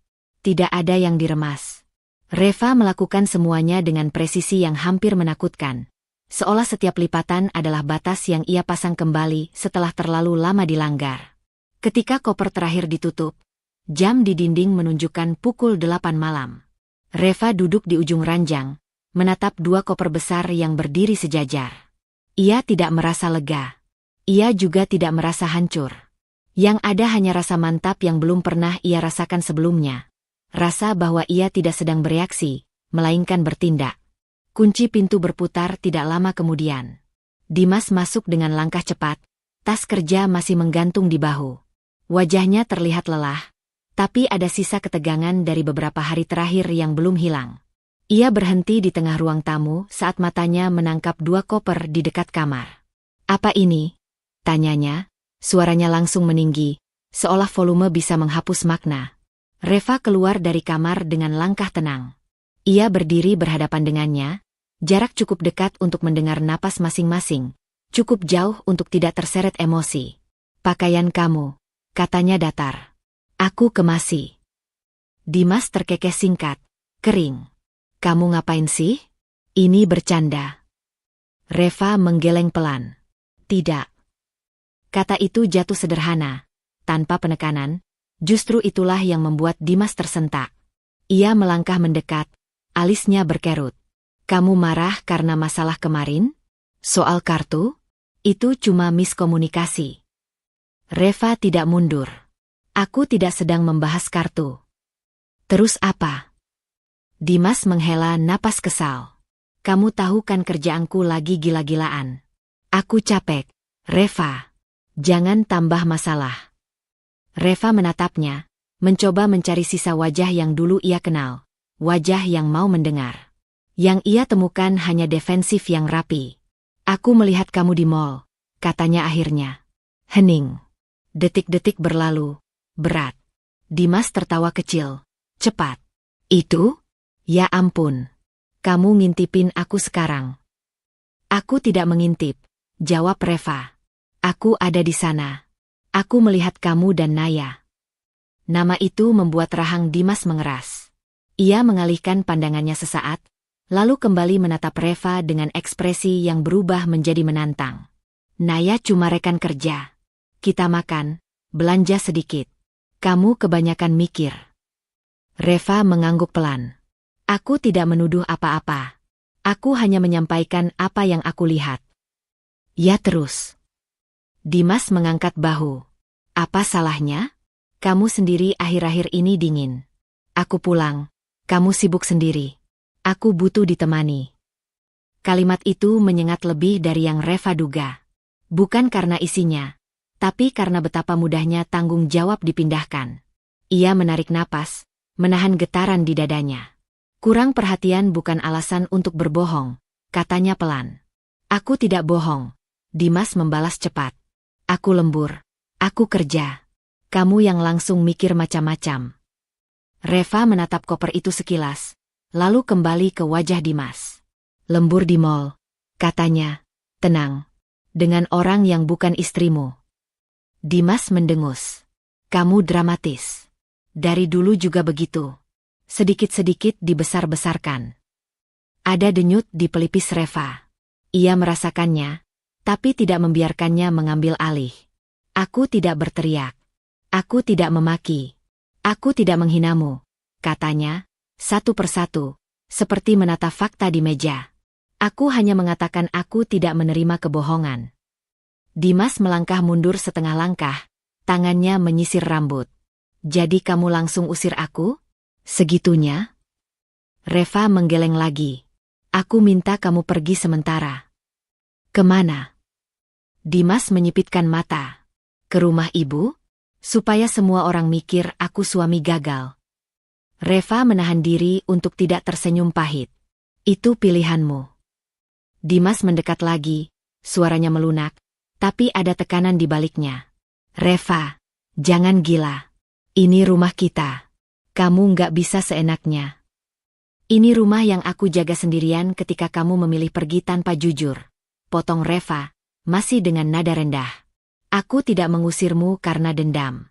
Aku butuh ruang untuk berpikir tanpa dibohongi. Dimas terdiam. Wajahnya berubah, bukan menyesal, melainkan kesal karena tidak bisa mengendalikan situasi. Jadi ini semua salah aku, katanya. Kamu sama sekali nggak introspeksi. Reva merasakan sesuatu mengeras di dalam dirinya. Bukan kebencian, melainkan batas. Aku sudah lama introspeksi, katanya. Dan hasilnya, aku sadar aku terlalu sering menyalahkan diri sendiri untuk pilihanmu. Dimas tertawa sinis. Kamu pikir kamu sempurna? Tidak, jawab Reva. Tapi aku jujur. Hening kembali. Dimas menatap koper-koper itu. Lalu Reva. Kamu akan menyesal, katanya pelan, seperti peringatan. Aku pergi sekarang, tapi jangan salahkan aku kalau nanti semuanya jadi besar. Reva mengangguk. Aku sudah siap dengan konsekuensi. Dimas mengambil satu koper dengan gerakan kasar, menyeretnya ke pintu. Ia berhenti sejenak, menoleh. Kalau kamu berubah pikiran, telepon aku. Reva tidak menjawab. Pintu tertutup dengan suara lebih keras dari biasanya. Reva berdiri sendirian di ruang tamu. Napasnya bergetar baru setelah semuanya usai. Lututnya terasa lemas, tapi ia tidak duduk. Ia berjalan ke jendela, menatap lampu kota yang menyala, satu persatu. Ia tahu, langkah ini tidak akan mengakhiri apapun. Justru sebaliknya, ini awal dari badai yang lebih besar. Tekanan dari keluarga, dari lingkungan, dari Dimas sendiri, akan datang bertubi-tubi. Ponselnya bergetar. Sebuah pesan masuk dari nomor yang belum ia simpan. Bu Sari di sini. Dimas bilang kamu berlebihan. Reva menutup mata sesaat. Lalu ia membuka kembali, mengambil napas panjang, dan mengetik balasan singkat. Saya siap bicara. Tapi hanya dengan kebenaran. Ia menekan kirim, menyadari bahwa dengan pesan itu, ia sedang memilih jalan yang tidak bisa lagi ditarik mundur. Pagi itu Reva bangun dengan tubuh yang terasa lebih ringan, tapi pikirannya justru lebih siaga. Semalam ia tidur tanpa mimpi, atau mungkin terlalu lelah untuk mengingatnya. Di dapur, ia menyeduh kopi dan duduk menghadap jendela, membiarkan cahaya pagi menyentuh lantai. Ketenangan itu rapuh, ia tahu. Seperti permukaan air yang tenang karena angin belum datang. Ponselnya bergetar sekali. Pesan dari nomor Dimas. Reva tidak langsung membukanya. Ia menunggu napasnya stabil, baru menekan layar. Pak Hendra manggil aku. Sekarang. Tidak ada emotikon.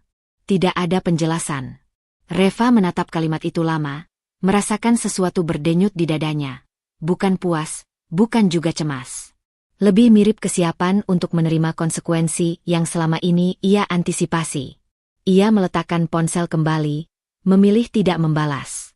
Di kantor, Dimas berdiri di depan meja Pak Hendra, atasannya, dengan tangan terlipat di belakang. Ruangan itu tertutup rapat. Nada suara Pak Hendra rendah, tapi tegas, seperti pisau yang tidak perlu diayun keras untuk melukai. Saya dapat laporan, kata Pak Hendra, menatap Dimas lurus. Nama saya kamu pakai untuk alasan pribadi. Lembur fiktif. Itu tidak bisa ditoleransi. Dimas membuka mulut, lalu menutupnya kembali. Pak, itu cuma. Bukan cuma, potong Pak Hendra. Kamu membawa nama kantor untuk menutup urusan di luar pekerjaan. Kalau sampai ini jadi masalah hukum atau reputasi, kamu yang tanggung jawab. Dimas mengangguk cepat. Saya minta maaf, Pak. Tidak akan terulang. Pak Hendra bersandar di kursinya. Saya harap begitu. Karena kalau sampai terdengar lagi, saya tidak akan segan ambil tindakan. Keluar dari ruangan itu, langkah Dimas terasa goyah. Ia menyadari sesuatu yang selama ini ia anggap aman. Otoritas, nama besar, pembenaran, mulai runtuh satu persatu. Ponselnya bergetar. Pesan dari Naya. Kamu dipanggil Pak Hendra kenapa? Dimas mengetik cepat, lalu menghapus, lalu mengetik lagi. Salah paham kecil. Ia menekan kirim, berharap kalimat itu cukup. Siang harinya, Dimas dan Naya duduk di kafe dekat kantor.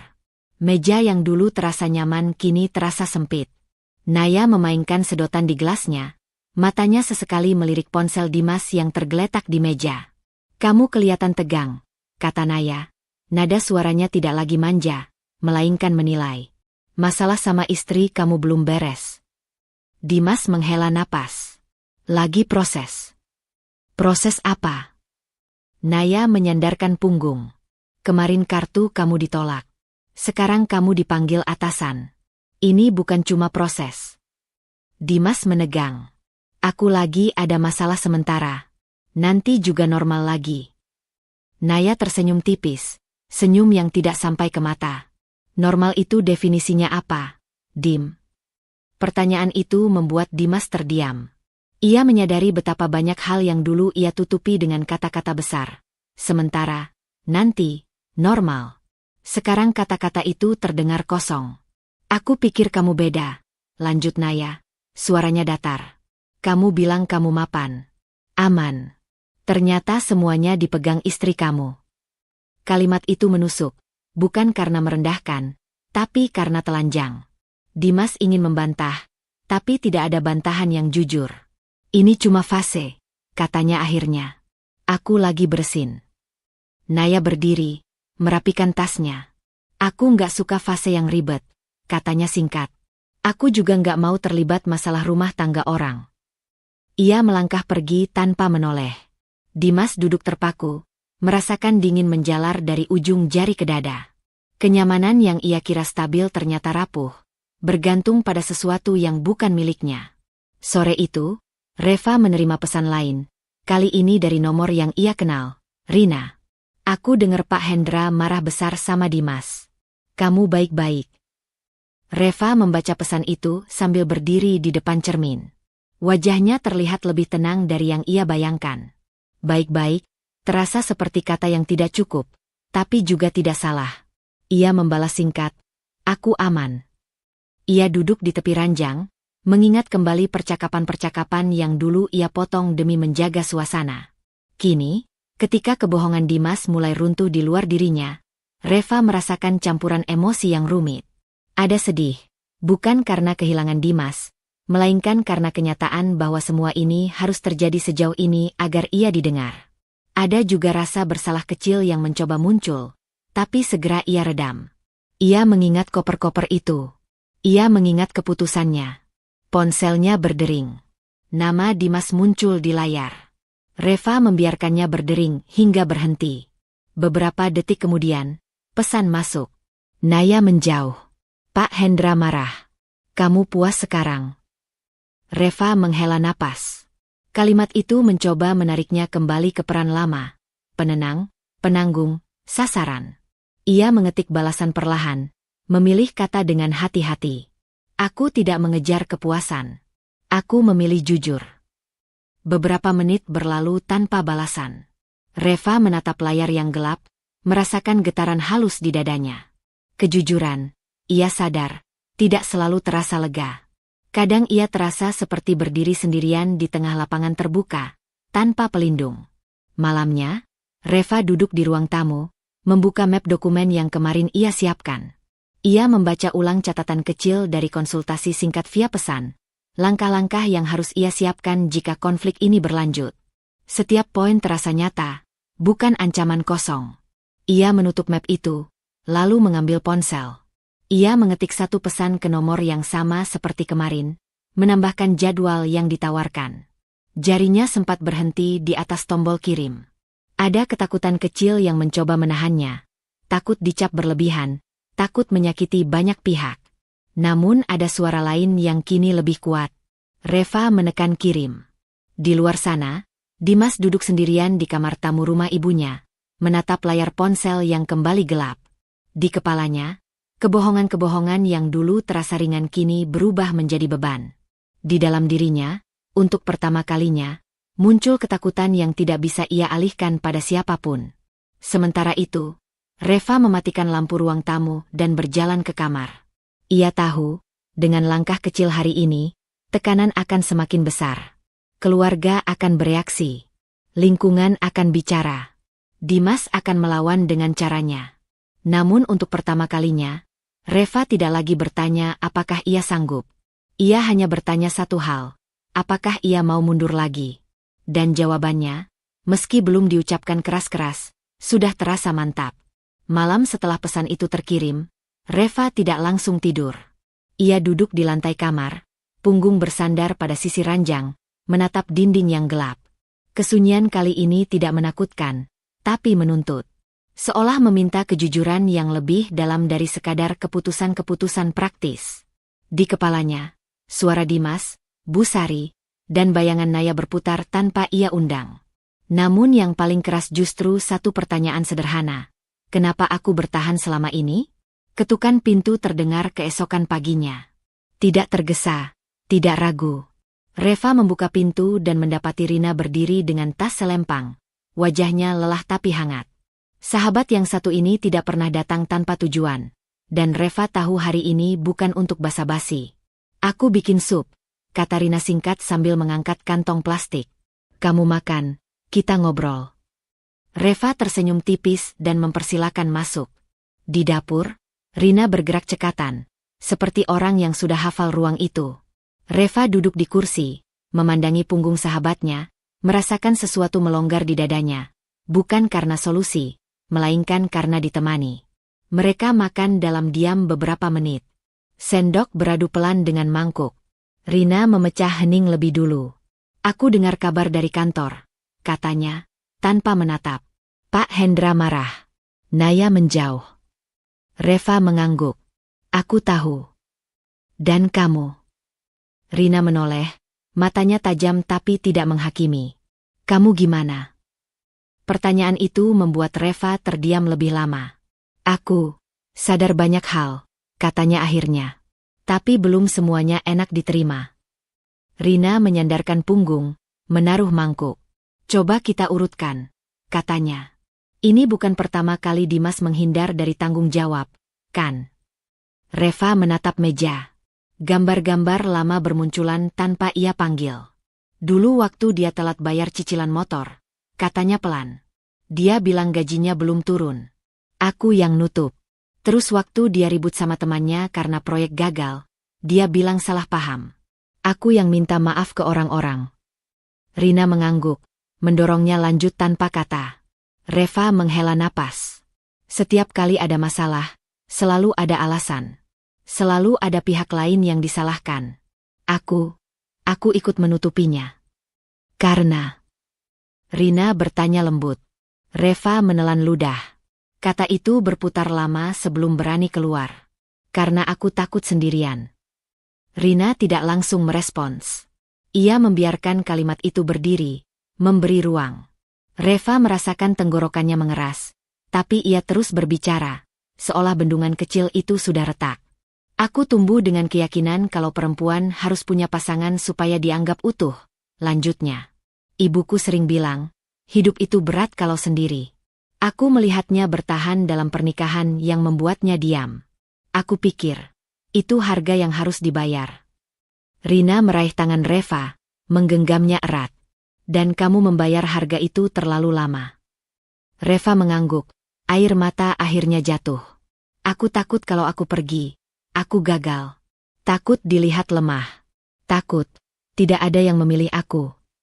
Rina menggeleng pelan. Yang terjadi justru sebaliknya. Kamu memilih dirimu sendiri untuk pertama kalinya. Kata-kata itu sederhana, tapi menghantam tepat di dada Reva. Ia teringat koper-koper itu. Suara pintu yang menutup, pesan-pesan yang menekan. Semua itu bukan ledakan, melainkan rangkaian pilihan kecil yang selama ini ia hindari. Kalau aku jujur, kata Reva lirih, aku bukan cuma marah sama Dimas. Aku marah sama diriku sendiri karena membiarkan ini. Rina tersenyum tipis. Marah itu bagian dari sadar. Yang penting, kamu tidak kembali membenarkan yang salah. Mereka duduk lebih dekat. Rina mengeluarkan ponselnya, membuka catatan. Lihat ini, katanya. Pola. Dimas menghindar, kamu menutup. Dimas menekan, kamu mengalah. Dimas merasa aman karena kamu selalu ada untuk menyerap dampaknya. Reva menatap daftar itu. Setiap poin seperti cermin. Tidak ada yang baru, tapi semuanya kini terang.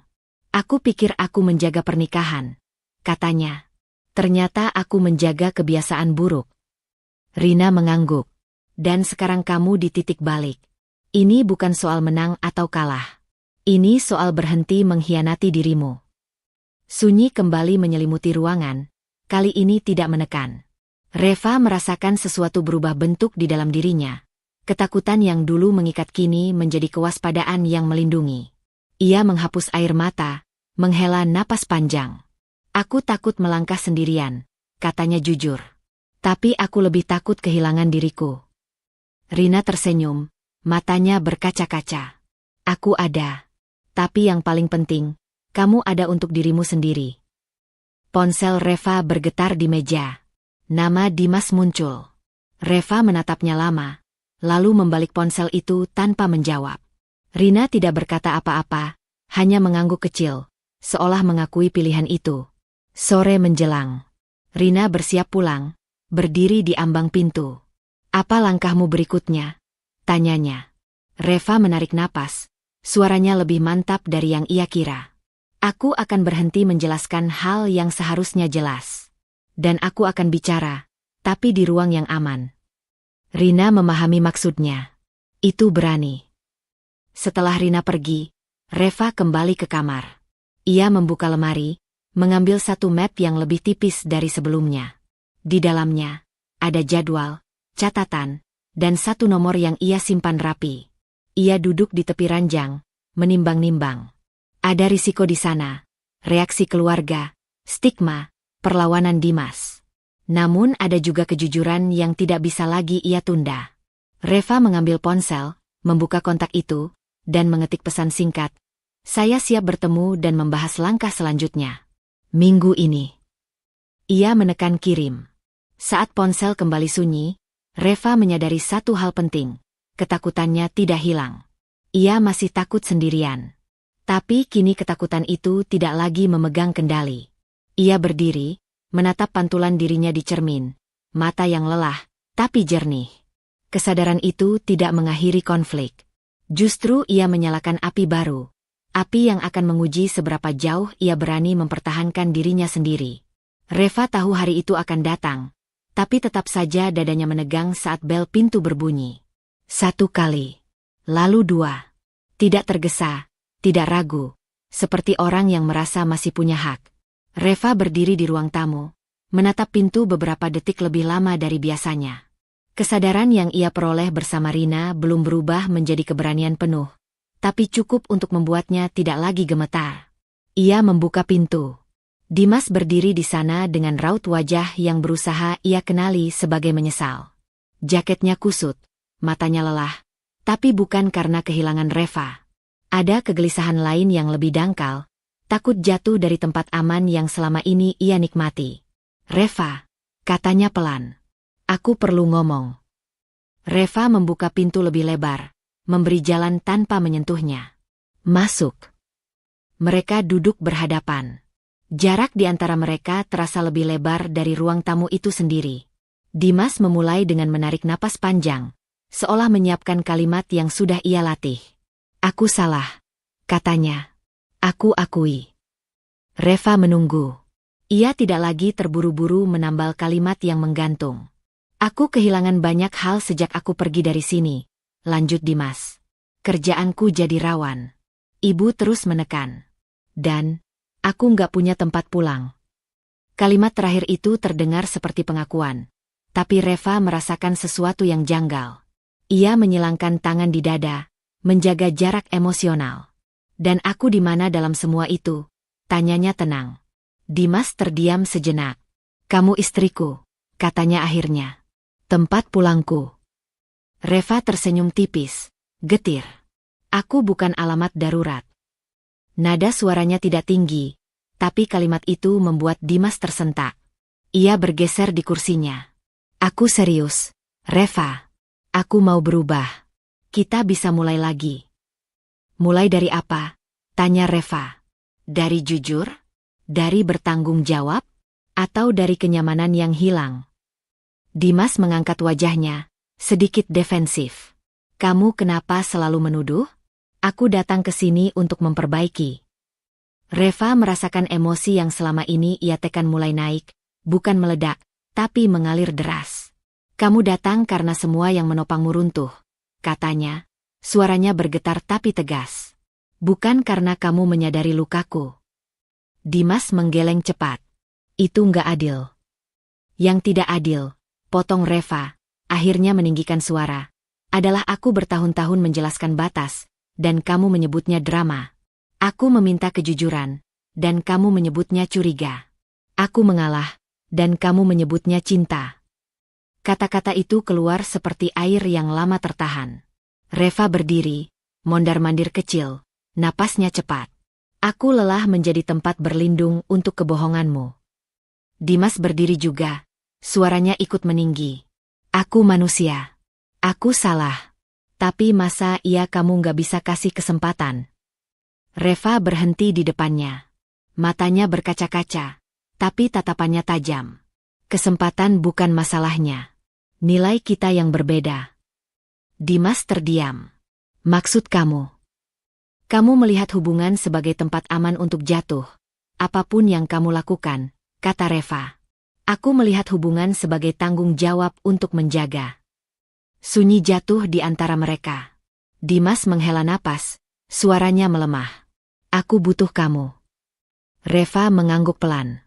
"Aku tahu. Tapi aku butuh diriku sendiri." Dimas mendekat setengah langkah, nadanya berubah menjadi memohon. "Kita bisa ke konselor. Kita bisa atur ulang keuangan. Aku akan putus sama Naya." Reva tertawa kecil, pahit. "Kamu masih berpikir ini tentang Naya?" Ia menatap Dimas lama, lalu berkata pelan, "Ini tentang cara kamu memilih setiap hari. Dan pilihan itu tidak berubah hanya karena kamu takut kehilangan." Dimas mengusap wajahnya, frustrasi. "Jadi semua ini sia-sia." Tidak, jawab Reva. Ini jujur. Ia kembali duduk, kelelahan emosional mulai terasa di tubuhnya. Aku tidak membencimu, katanya. Tapi aku tidak bisa hidup dengan versi dirimu yang menolak tanggung jawab. Dimas berdiri kaku. Wajahnya berubah, bukan lagi memohon, melainkan terluka oleh kenyataan yang tidak bisa ia kendalikan. Kamu berubah, katanya lirih. Reva mengangguk. Aku sadar. Kata itu menutup banyak hal. Dimas melangkah menuju pintu, berhenti sejenak. Kalau aku benar-benar jatuh, katanya, setengah ancaman, setengah harap, kamu akan menyesal. Reva menatap punggungnya. Aku sudah terlalu lama menyesal demi menjaga kita. Pintu tertutup. Reva berdiri di ruang tamu, tubuhnya gemetar hebat setelah semua emosi keluar. Ia duduk di lantai, memeluk lutut, membiarkan air mata jatuh tanpa suara. Ini bukan kemenangan. Ini perpisahan dengan harapan lama yang pernah ia rawat dengan sungguh-sungguh. Beberapa menit kemudian, ia bangkit, membersihkan wajah, dan berdiri di depan cermin. Ada kelelahan di sana, tapi juga kejujuran yang tidak lagi ia sembunyikan. Ponselnya bergetar. Pesan dari Bu Sari. Dimas hancur. Kamu benar-benar tega. Reva menutup mata sejenak. Ia tahu tekanan belum selesai. Keluarga, rasa bersalah, dan ketakutan lama akan terus mengetuk.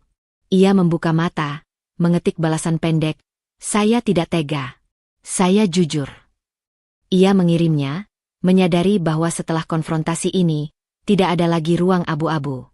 Jurang nilai di antara mereka telah terbuka lebar, dan menutupnya berarti menghapus dirinya sendiri. Reva mengambil napas panjang. Di kepalanya, satu keputusan kecil mulai terbentuk. Keputusan yang akan menentukan arah hidupnya selanjutnya, dan risikonya tidak kecil. Reva terbangun dengan tubuh yang masih terasa berat, seperti membawa sisa percakapan kemarin di punggungnya. Malam telah berlalu, tapi gema suara Dimas, cara ia memohon, cara ia menyalahkan keadaan, masih menggantung di udara rumah itu. Reva bergerak pelan dari tempat tidur ke dapur, membuat kopi tanpa benar-benar merasakan aromanya. Ada kelelahan baru yang berbeda. Bukan lagi ledakan emosi, melainkan kewaspadaan. Ia tahu, setelah Dimas pergi, lingkaran ini belum selesai. Ketukan di pintu datang menjelang siang. Tidak ragu. Tidak sopan. Seperti tinju kecil yang ingin memastikan kehadirannya diakui. Reva menarik napas dalam sebelum membuka pintu. Naya berdiri di sana dengan mata merah, riasan yang luntur, dan rahang yang mengeras menahan amarah. Ia tidak menunggu undangan. Begitu pintu terbuka, ia melangkah masuk, membawa udara panas bersamanya. Puaskah kamu sekarang? Kata Naya tanpa basa-basi. Reva menutup pintu perlahan, sengaja. Ia tidak ingin percakapan ini terdengar keluar. Kalau kamu datang untuk marah, kita bisa bicara dengan tenang, katanya datar. Naya tertawa pendek, getir. Tenang? Hidupku hancur, dan kamu minta tenang. Reva berdiri beberapa langkah darinya, menjaga jarak.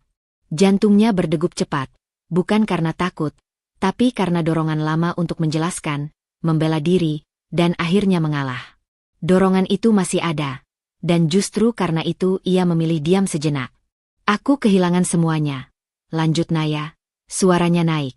Dimas, reputasiku, kerjaanku mulai bermasalah, dan semua orang melihatku seperti penjahat. Padahal kalau kamu tidak bersikap berlebihan. Berhenti, kata Reva. Satu kata, pelan, tapi cukup membuat Naya terdiam sesaat. Reva menatapnya lurus. Aku tidak akan berdebat. Naya menyipitkan mata. Tentu saja. Kamu selalu begitu. Sok dewasa, sok kuat. Reva menggeleng kecil. Aku tidak sok apapun. Aku hanya tidak mau terlibat dalam permainan saling menyalahkan. Naya melangkah lebih dekat. Kamu tahu tidak, Dimas benar-benar jatuh setelah kamu menolaknya. Dia hancur. Dan aku ikut tenggelam bersamanya. Reva merasakan dada mengencang. Ada rasa bersalah yang mencoba masuk, mencari celah. Ia mengenali perasaan itu, perasaan yang dulu selalu membuatnya menyerah. Kali ini, ia menahannya. Pilihan Dimas bukan tanggung jawabku, katanya tenang. Dan pilihanmu juga bukan. Naya menggeleng keras. Kamu egois. Mungkin, jawab Reva. Tapi aku tidak akan lagi mengorbankan diriku untuk membuat orang lain merasa lebih baik. Kalimat itu membuat Naya terdiam lebih lama. Amarah di wajahnya bergeser, bercampur dengan ketidakpercayaan. Kamu berubah, katanya lagi, kali ini dengan nada berbeda. Bukan tuduhan, melainkan kehilangan. Reva mengangguk. Aku harus. Ia berjalan ke sofa dan duduk, memberi isyarat halus bahwa percakapan ini tidak akan berubah menjadi adu teriakan. Naya ragu sejenak, lalu ikut duduk, tapi tubuhnya kaku, seperti siap bangkit kapan saja. Aku tidak datang untuk minta maaf, kata Naya akhirnya. Aku datang karena aku tidak tahu harus menyalahkan siapa lagi. Reva menatap tangannya sendiri. Ada empati yang muncul, tapi ia menolak membiarkannya berubah menjadi pengampunan yang tidak diminta. Aku mengerti kamu marah, katanya. Tapi kemarahanmu tidak memberimu hak untuk melampaui batas hidupku. Naya menelan ludah. Jadi kamu mau cuci tangan? Aku mau bertanggung jawab atas bagianku, jawab Reva. Aku memilih berhenti. Itu saja. Sunyi menyelimuti ruangan. Naya menunduk, bahunya sedikit turun.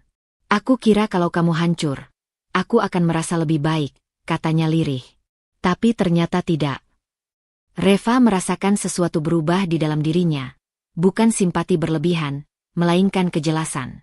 Karena kehancuran tidak menyembuhkan, katanya. Ia hanya berpindah.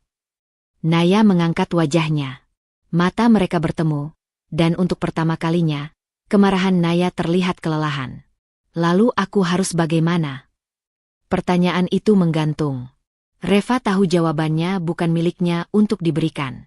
Itu keputusanmu, katanya perlahan. Seperti aku mengambil keputusanku. Naya berdiri. Kali ini tanpa ledakan. Kamu benar-benar tidak akan kembali? Tanyanya, seolah masih mencari celah. Reva menggeleng. Tidak. Naya menarik napas panjang, lalu berjalan ke pintu. Sebelum keluar, ia berhenti. Aku benci kamu sekarang, katanya jujur. Reva mengangguk. Aku bisa menerimanya. Pintu tertutup. Tidak ada air mata. Tidak ada kelegaan besar. Hanya kesadaran pahit bahwa setiap orang kini berdiri di puing-puing pilihannya sendiri. Reva bersandar di pintu, menghembuskan napas perlahan. Ia merasa lebih ringan sekaligus lebih sendirian. Menetapkan batas ternyata bukan akhir konflik, melainkan awal dari fase baru. Fase di mana ia harus hidup dengan konsekuensi tanpa pelindung kompromi lama. Ponselnya kembali bergetar. Pesan dari Rina. Kamu baik-baik saja? Reva mengetik lama sebelum menjawab. Belum. Tapi aku jujur. Ia meletakkan ponsel, menatap rumah yang kini terasa berbeda. Bukan lagi tempat menunggu siapapun, melainkan ruang untuk belajar berdiri sendiri. Namun di balik ketenangan itu, ia tahu tekanan belum berhenti. Lingkaran sosial, keluarga Dimas, dan bayangan rasa bersalah masih akan datang bergantian. Reva berjalan ke jendela, memandang keluar. Untuk pertama kalinya, ia mempertimbangkan satu langkah kecil yang berisiko, menjauh sementara dari semua orang yang mengikat masa lalunya. Keputusan itu belum matang, tapi benihnya sudah ada. Dan ia tahu, menanamnya akan mengubah segalanya. Pagi itu rumah terasa sunyi dengan cara yang berbeda. Bukan sunyi yang menunggu, bukan sunyi yang menahan napas. Sunyi yang ada kini seperti ruang kosong setelah hujan. Dingin, bersih, dan jujur. Dimas datang hanya untuk mengambil kunci terakhir.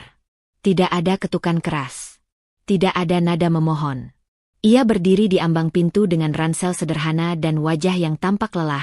Bukan kalah, lebih tepatnya, selesai. Reva menyadari perubahan itu bahkan sebelum mereka saling menyapa. Dimas tidak lagi membawa pembelaan. Tidak pula senjata kata-kata yang dulu sering ia gunakan untuk membelokkan kenyataan. Aku cuma ambil ini, kata Dimas, suaranya datar. Reva mengangguk dan menyingkir sedikit memberi jalan. Mereka tidak bersentuhan. Tidak juga saling menghindar. Ada jarak yang kini terasa tepat, bukan dinding, melainkan batas yang diakui dua arah. Dimas membuka laci kecil di dekat pintu, mengambil kunci cadangan, lalu berhenti sejenak. Matanya menyapu ruang tamu. Sofa yang sudah berganti posisi, tanaman yang lebih terawat, tumpukan buku yang rapi. Rumah itu tidak lagi memanggilnya. Aku minta maaf, katanya singkat. Bukan permohonan, bukan tuntutan agar dimaafkan. Hanya pernyataan. Reva menatapnya. Di dadanya, rasa nyeri muncul. Bukan karena kata itu datang terlambat, melainkan karena ia tahu kata itu tidak mengubah apapun. Aku menerimanya, jawab Reva. Ia tidak berkata aku memaafkanmu, karena ia belajar perbedaan keduanya.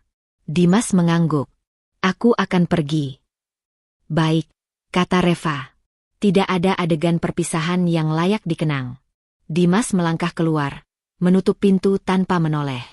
Untuk pertama kalinya, Reva tidak merasa ditinggalkan. Ia merasa dilepaskan, dan juga melepaskan. Ketika langkah Dimas menghilang, Reva berdiri lama di ruang tamu, merasakan sesuatu runtuh perlahan di dalam dirinya. Duka itu datang, tak bisa dihindari.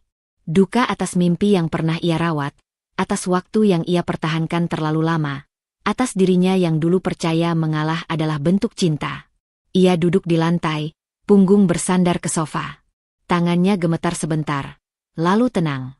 Ia menangis tanpa suara, air mata yang jatuh bukan untuk memanggil siapapun kembali, melainkan untuk mengubur sesuatu yang sudah selesai.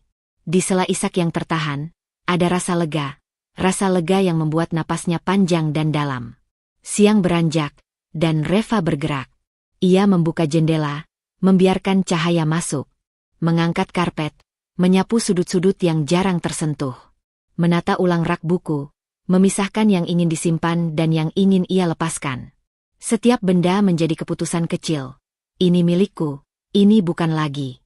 Di kamar, ia menemukan kotak berisi foto-foto lama. Ia duduk di ranjang, membuka satu persatu. Senyum-senyum yang pernah tulus, perjalanan yang pernah hangat. Tidak semuanya palsu. Dan menerima itu, bahwa sesuatu bisa nyata namun tetap berakhir, memberinya ketenangan baru. Ia menyimpan beberapa foto, mengembalikan sisanya ke kotak dan menaruhnya di lemari, bukan untuk dilupakan, melainkan untuk tidak lagi memimpin. Ponselnya berbunyi. Rina menelepon. Sudah? Tanya Rina, suaranya lembut. Sudah, jawab Reva. Dia pergi. Ada jeda singkat di ujung sana. Kamu bagaimana? Reva memejamkan mata sejenak, mengecek dirinya sendiri. Sedih, katanya jujur. Dan ringan. Itu kombinasi yang sehat, kata Rina. Reva tersenyum tipis. Aku baru belajar. Mereka berbincang singkat. Tidak ada rencana besar. Tidak ada analisis panjang. Hanya keberadaan yang cukup. Setelah menutup telepon, Reva kembali menata. Ia memindahkan meja kecil ke dekat jendela, meletakkan buku catatan kosong di atasnya. Meja itu terasa seperti janji, bukan janji kepada orang lain, melainkan kepada dirinya sendiri. Sore hari, Bu Sari datang. Kali ini tanpa nada menekan. Wajahnya canggung, matanya menyimpan rasa bersalah yang belum selesai. Dimas bilang dia pergi, ucapnya pelan. Iya, Bu. Bu Sari duduk, tangannya saling meremas. Saya banyak salah dengar, katanya. Saya terlalu cepat menilai. Reva mengangguk, menerima pengakuan itu tanpa menuntut penebusan. Terima kasih sudah bilang begitu. Kalau kamu butuh apa-apa, Bu Sari menggantung kalimatnya. Aku baik-baik saja, potong Reva dengan sopan. Aku sedang belajar berdiri. Bu Sari tersenyum kecil, pahit namun menghormati. Ia pamit tak lama kemudian. Reva menutup pintu dengan perasaan utuh, tidak perlu memuaskan ekspektasi siapapun hari ini. Malam turun perlahan. Reva memasak untuk dirinya sendiri. Makan di meja makan yang kini terasa lapang. Ia menyalakan lampu kecil, membuka buku catatan, dan menulis satu kalimat di halaman pertama. Aku memilih diriku, meski takut. Ia berhenti, menatap kalimat itu. Takut masih ada, takut akan sepi, akan salah langkah, akan mengulang. Namun ketakutan itu tidak lagi memegang kendali. Ia adalah penumpang, bukan pengemudi. Di luar, kota berdenyut seperti biasa. Hidup terus berjalan tanpa menunggu kisahnya selesai. Dan justru karena itu, Reva merasa bebas. Tidak ada pemenang dan pecundang di akhir ini. Yang ada hanya orang-orang yang menerima konsekuensi pilihannya masing-masing. Sebelum tidur, Reva memindahkan satu barang terakhir. Cincin yang selama ini ia simpan di laci terdalam. Ia meletakkannya di kotak kecil, menutupnya, lalu memasukkannya ke tas. Bukan untuk dibuang malam itu. Ia memutuskan besok akan menjualnya, dan uangnya akan ia gunakan untuk mendaftar kelas yang selama ini ia tunda, kelas yang membuatnya takut karena berarti melangkah sendiri. Keputusan kecil, berisiko, dan nyata. Reva mematikan lampu. Dalam gelap, ia merasakan duka yang masih ada, dan itu tidak apa-apa.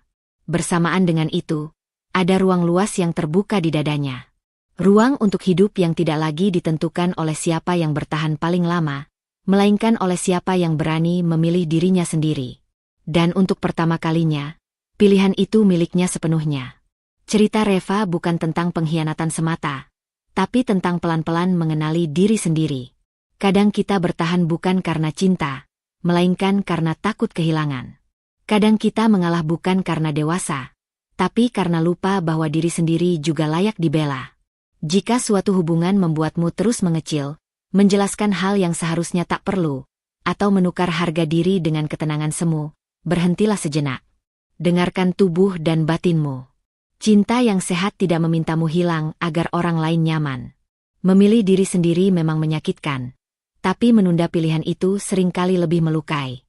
Tidak semua akhir adalah kegagalan. Ada akhir yang menjadi pintu. Terima kasih telah berjalan bersama Reva hingga akhir cerita. Semoga kisah ini menemani, menguatkan, atau setidaknya membuatmu merasa tidak sendirian. Jaga hatimu. Jujurlah pada dirimu sendiri. Dan ingat, kamu berhak atas hidup yang tidak perlu kamu pertahankan sendirian. Salam hangat. Sampai bertemu di cerita berikutnya.